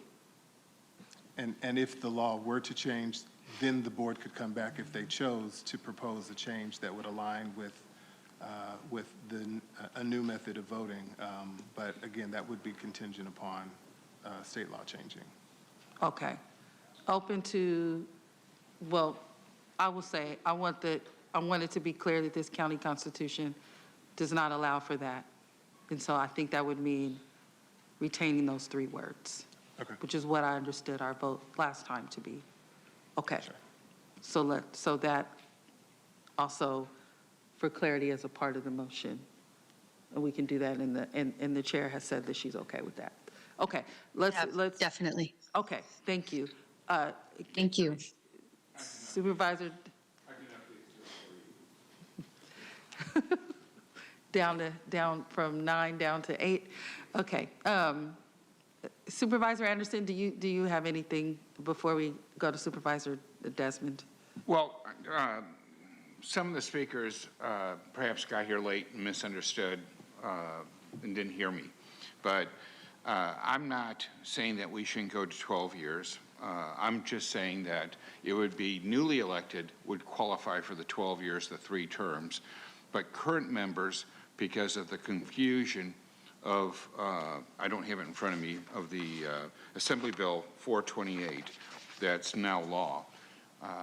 Some people have said their interpretation would be that you can't make it retroactive and that we would have 3 additional terms, not 1 additional term, but 3. And I wanted to eliminate any kind of confusion so nobody's prohibited from voting for the reforms, because these are important reforms, based on them thinking we're going to get 3 terms, not 1 additional term. So that was the distinction, because I heard a couple of people say that they liked the 3 terms, but that wasn't my point. My point was the law is pretty specific. I understand, though, that's why we have judges, because many attorneys could have different opinions. There was one other issue somebody brought up, and that wasn't, they said, they alluded that I didn't support the independent auditor.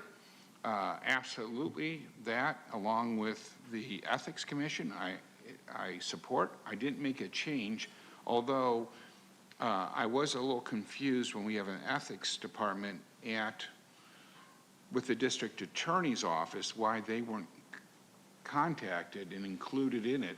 And I'd be interested in what improvements they would have for us. I'm not sure there are any, but I'd be interested in their opinion.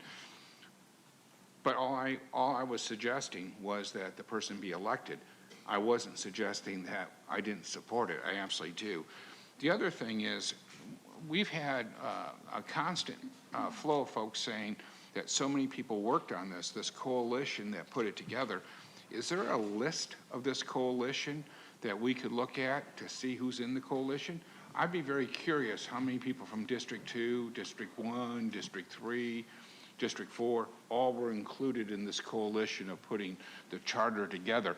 My coalition was much smaller. I looked at what was provided, and I just tried to parcel out what people would find objectionable. And then finally, I have a question for County Council. As we move forward,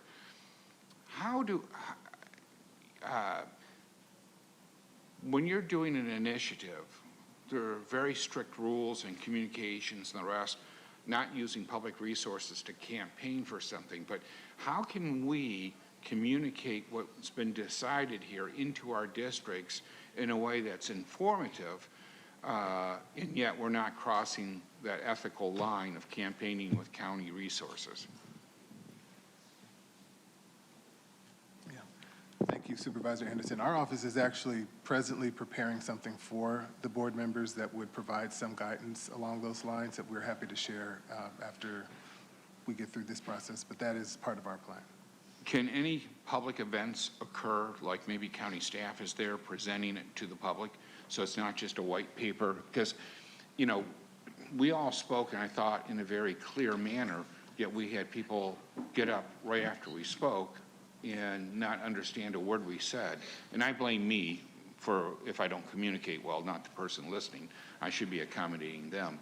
But we had so many people got up and say things that were not the discussion. So is there, if we just send out white paper, they may come to the wrong conclusions, just like on AB 428, where some attorneys say it's 3 terms and others say it's just 1 additional term. So is there a way that we can do that? Because I know I've repeated myself, but the magnitude of this vote is probably the most important vote I'll place on this dais. So for public education purposes, there's nothing prohibiting you from having events where factual information is being provided on the proposals. When it crosses into an advocacy lane, you know, then there could be some problems, but there's certainly nothing prohibiting you from any public participatory event where factual information is being shared. Thank you very much.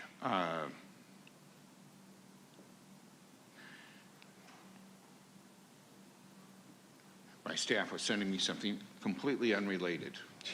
Bad staff. Thank you, Madam Chair. Okay, thank you, Supervisor. Let's go to Supervisor Desmond. Thank you, Madam Chair. And I had comments on both 24 and 25, so might go a little long. Is there any way we can get those 2 ballot measures up? Anyway, and while you do that, I don't want everybody to know, and after hearing everybody and getting many phone calls and a lot of, from both sides on this issue, this is, as the supervisor pointed out, one of the most important things that we're going to be voting on here as a Board of Supervisors in my time as well, having a massive change to the county charter. I'm very supportive of creating an ethics commission, an independent budget analyst, an independent program auditor, and increasing fiscal transparency. Those things are things we can already do ourselves. But I think the devil's in the details. On item 24, I'd be honest with you, I think is one of the most deceitful and self-serving efforts I've seen in my time in public office. The title of the agenda item is Modernizing the San Diego County Charter to Strengthen Transparency, Accountability, and Independent Oversight. That's the smoke that's masking the term limit increase for sitting electeds.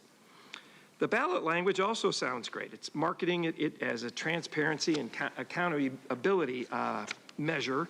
You have to read all the way down, at least halfway down through it to find out for the term limit increases. However, these appealing ideas, the Ethics Commission and independent auditors are just masking the true intentions of extending our own term limits to give ourselves more political power. And I don't think sitting county supervisors or any elected officials should be doing that at all. This is about the people, not about us. The measure title and ballot language, I think, are misleading, and I don't think there's nothing transparent or accountable to it. So if we read the fine print in this proposal, Section 500.4 would require several top-level positions be approved by the board before they're hired. And to me, that's a troubling proposal that would effectively make leadership positions in the top county government now political appointments. 501.9, non-interference clause, historically regulates how supervisors and their staffs interact with county staff. We can't tell county staff what to do, which is good. We shouldn't be. The CAO, it's that person's job to give staff direction, not us.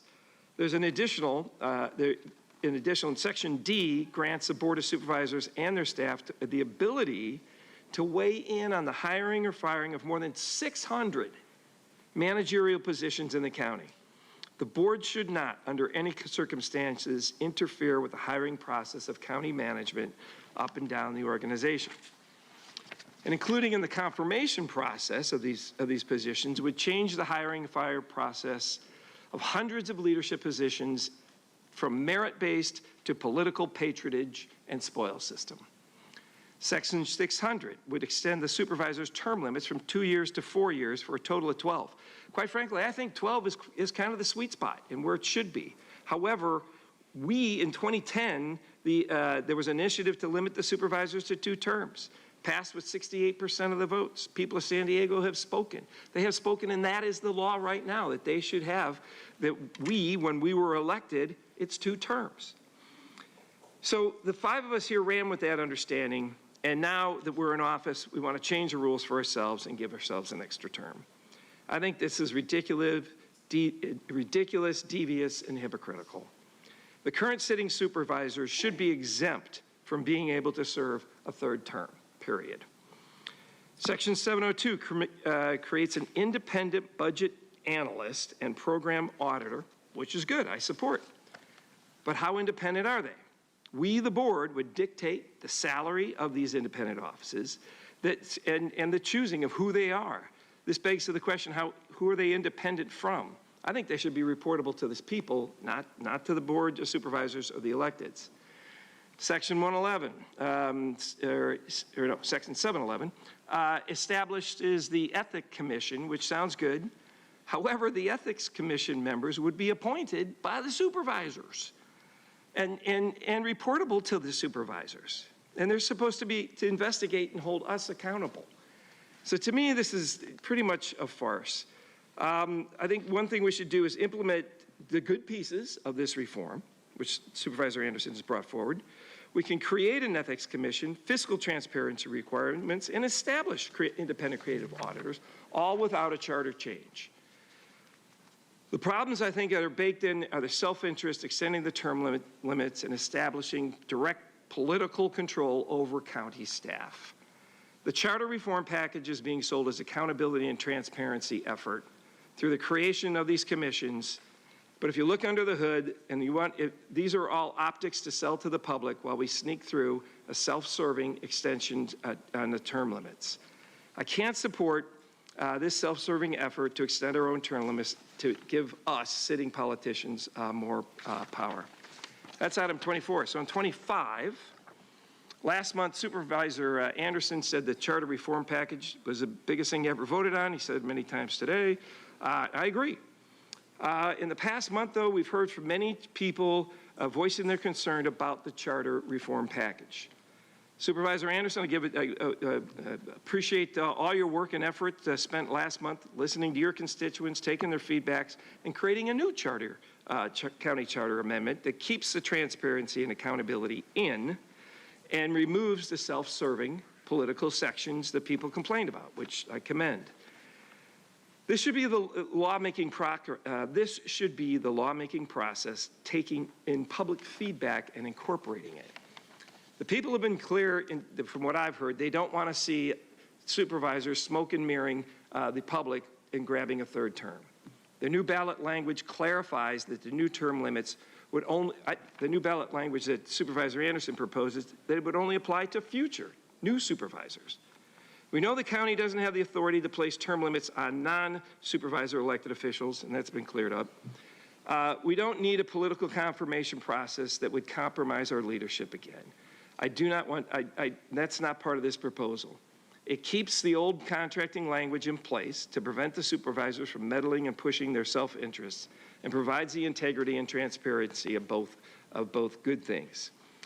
So I would like to see, if you look at these 2 charter, the board, this is the ballot language in item 24 is the top one, item 25 is the bottom one. The only difference between the 2, the main difference is between 24 and 25, is in 25 they took out, or Supervisor Anderson's proposal, took out the confirmation of certain county leaders.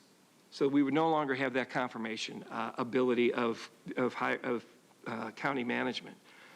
And the other difference, so it takes out the confirmation of us having the ability to hire and fire people within the county, And then also it takes out, it increases the term to 3 limits, but it's only for future boards of supervisors. That's the main differences between these 2 ballot measures. I support item 25. I appreciate the time and effort in allowing me to speak here, but this is a big change, and I want to make sure we get it right, and I think Supervisor Anderson is one I can agree to. Thank you. Okay, thank you very much. So we have a motion on the floor and a second. Chair Pro Tem McGill. Thank you, Madam Chair. I want to thank again all the residents and community members, organizations, advocates, civic leaders that came out and spoke today. I think at its core, this item is about something very simple and very important, and I think it's something that we all agree on after much discussion, the public's right to know and the public's right to decide. Residents deserve a county government that is transparent about how decisions are made, accountable for how public dollars are spent, and clear about whether we are delivering real results for the people we serve. That kind of accountability is not partisan. It is basic good government, and it is how we build trust with the communities we represent. San Diego County, as we all know, is large, it's complex, and responsible for services that touch people's lives every day.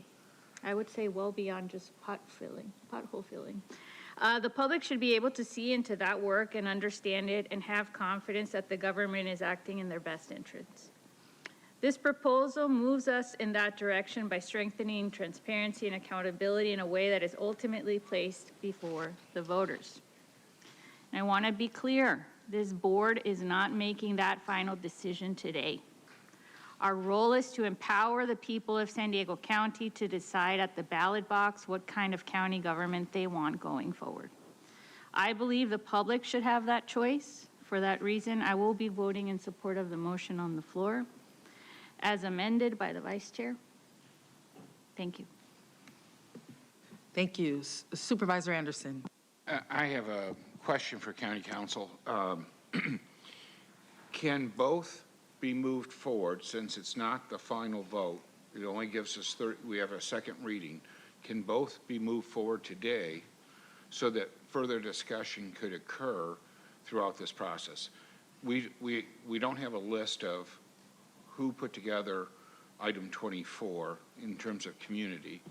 We still are getting some additional information. I actually said that, you know, there's some language issues that I need County Council to fix on mine, my suggestion. But that would give us more time to mull over all the elements. I'm really trying to get to yes, but there's still elements I can't get to. Is that possible?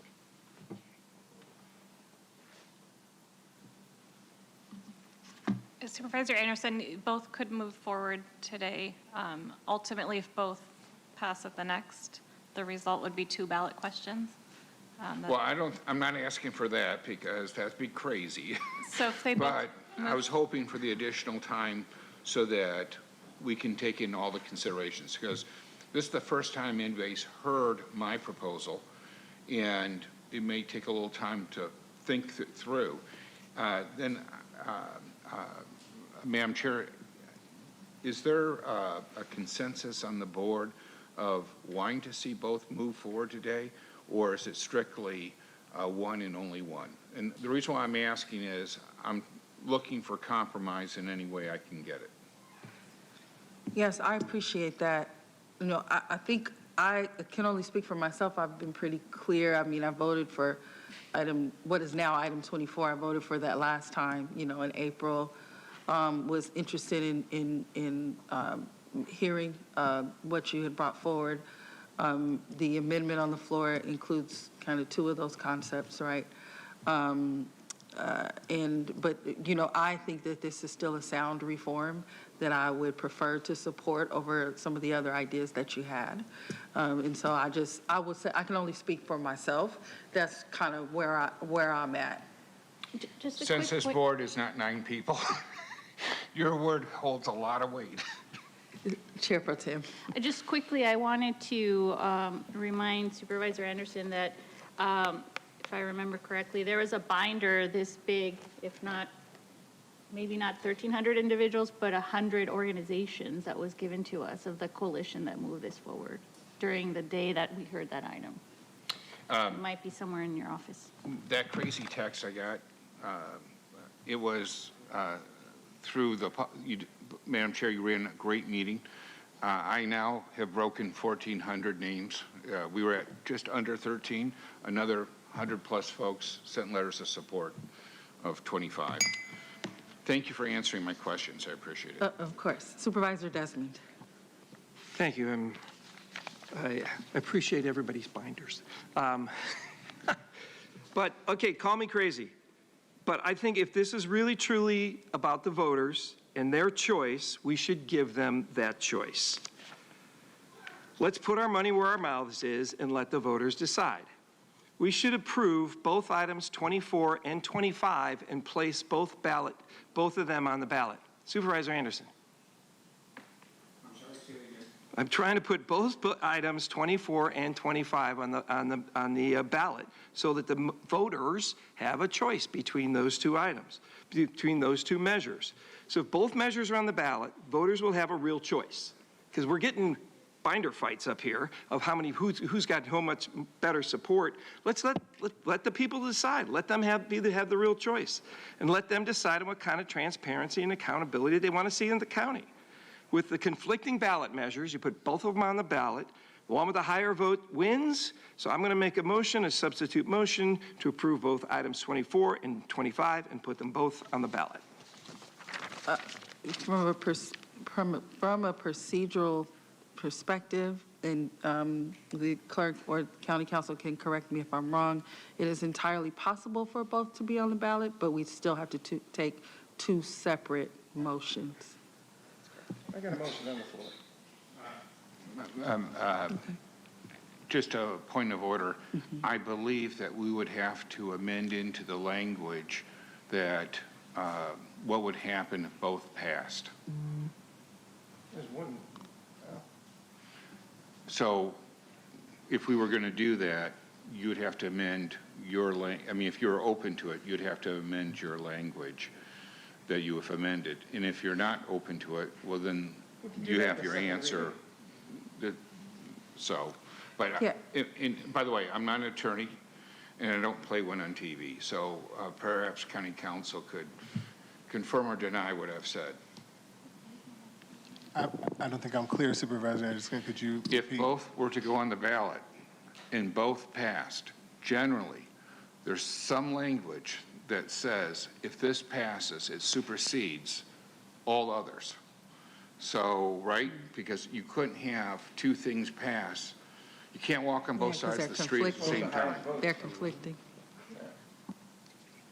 And Prop 103, that language was in there. There were other instances where they did it.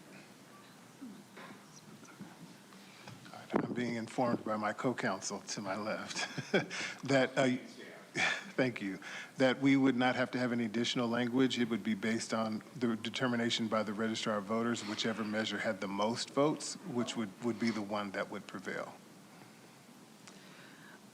Thank you for that. Thank you for the question. I am where I am on it. That's what I just stated. Mm-hmm. So, there's any further discussion? Substitute motion made by Desmond. I don't see a second, so it would fail unless we get a second. You know what? I always give a courtesy second to all my colleagues. Yeah, and I mean, for sake of discussion, we can take that substitute motion first. I don't know if it's necessary. Can you indulge me for a second? On this? I think we'd have to bifurcate it though, because you have to vote on 24 and 25 separately. So the substitute motion would have to be amended. So I'm happy to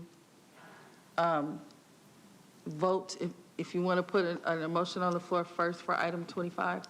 I'm happy to vote on that first, but okay, and just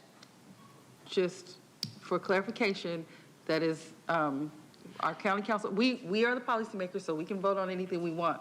Our county council has said that's not an appropriate or legal motion, but it is moved and it does have a second. Madam Chair, it's very gracious of you to allow 25 to go first. If 25 goes first, I I think from my perspective, it accomplishes the goal. I don't know, I'm happy to keep my second from my colleague, but I would be okay with that. And if it failed, it failed. But at the end of the day, I get a vote, and in my entire career, I've never served in the majority, so I've never assumed a vote. I just want to make sure that my constituents are heard, and today they were heard.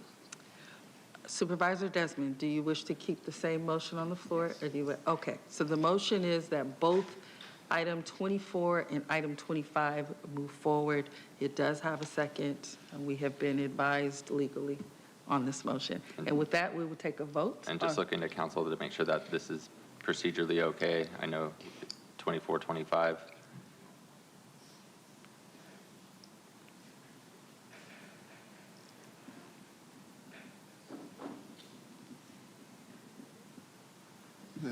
The vote can proceed. The vote can proceed, okay. And then Supervisor Desmond, just to clarify, we're voting on Vice Chair Montgomery Stepp's amendment? Or is it, No. it's 24 as written in the board letter? No. As written? As Understood. written. And then just one nuance to Supervisor Anderson's item. It was set to come back, I believe, June 23rd, but with the board calendar change, it would need to actually come back June 25th. So recommendation 3 would need to update second reading on June 25th. Okay. Okay. So. Sorry, Ryan. Yeah. Sorry. Just trying to make sure we have all the fine details just in case. Okay. So we have a substitute motion by Supervisor Desmond, seconded by Supervisor Anderson to pass both item 24 and 25 as written, with recommendation 3 amended to come back as a second reading on June 25th. And then since we have Chair Lawson-Remer remote, it will be a voice vote. So I will begin the vote. Supervisor Anderson? Aye. Supervisor Desmond? Yes. Chair Pro Tem McGarry? No. Vice Chair Montgomery Stepp? No. And Chair Lawson-Remer? No. And that motion fails with Supervisor Anderson, Supervisor Desmond voting aye, all the supervisors being present voting no. And the other motion. We'll go ahead and take a vote on the other motion, which was motioned by Supervisor Lawson-Remer, seconded by Vice Chair Montgomery Stepp. And Supervisor Anderson? No. Supervisor Desmond? No. Chair Pro Tem McGarry? Yes. Vice Chair Montgomery Stepp? Yes. And Chair Lawson-Remer? Yes. And that motion passes with Supervisor Anderson and Supervisor Desmond voting no, all their supervisors being present voting aye. And I'd like to make a motion for item 25. As by itself, right? Yeah, well, we've done every other combination possible. That's the only one left. I don't know, maybe you pull something out of Let's see, your yes, okay, we have a motion on the floor for item number 25. Is there a second? Yes. Okay, we have a second on the floor. Let's go ahead and vote. Okay, so Supervisor Anderson. I actually have a presentation for it. Okay, we have a motion for item 25, motion by Supervisor Anderson, seconded by Supervisor Desmond. Supervisor Anderson? Aye. Supervisor Desmond? Yes. Chair Pro Tem McGarry? No. Vice Chair Montgomery Stepp? No. And Chair Lawson-Remer? No. That motion fails with Supervisor Anderson and Supervisor Desmond voting no, or aye, and all the supervisors being present voting no. Okay. All right. I think that I would like to push through another item, but I think we need to go to lunch. And so let us take a break, and then we'll be back at 2 p.m. Thank you, everyone. The board is in recess until 2 p.m.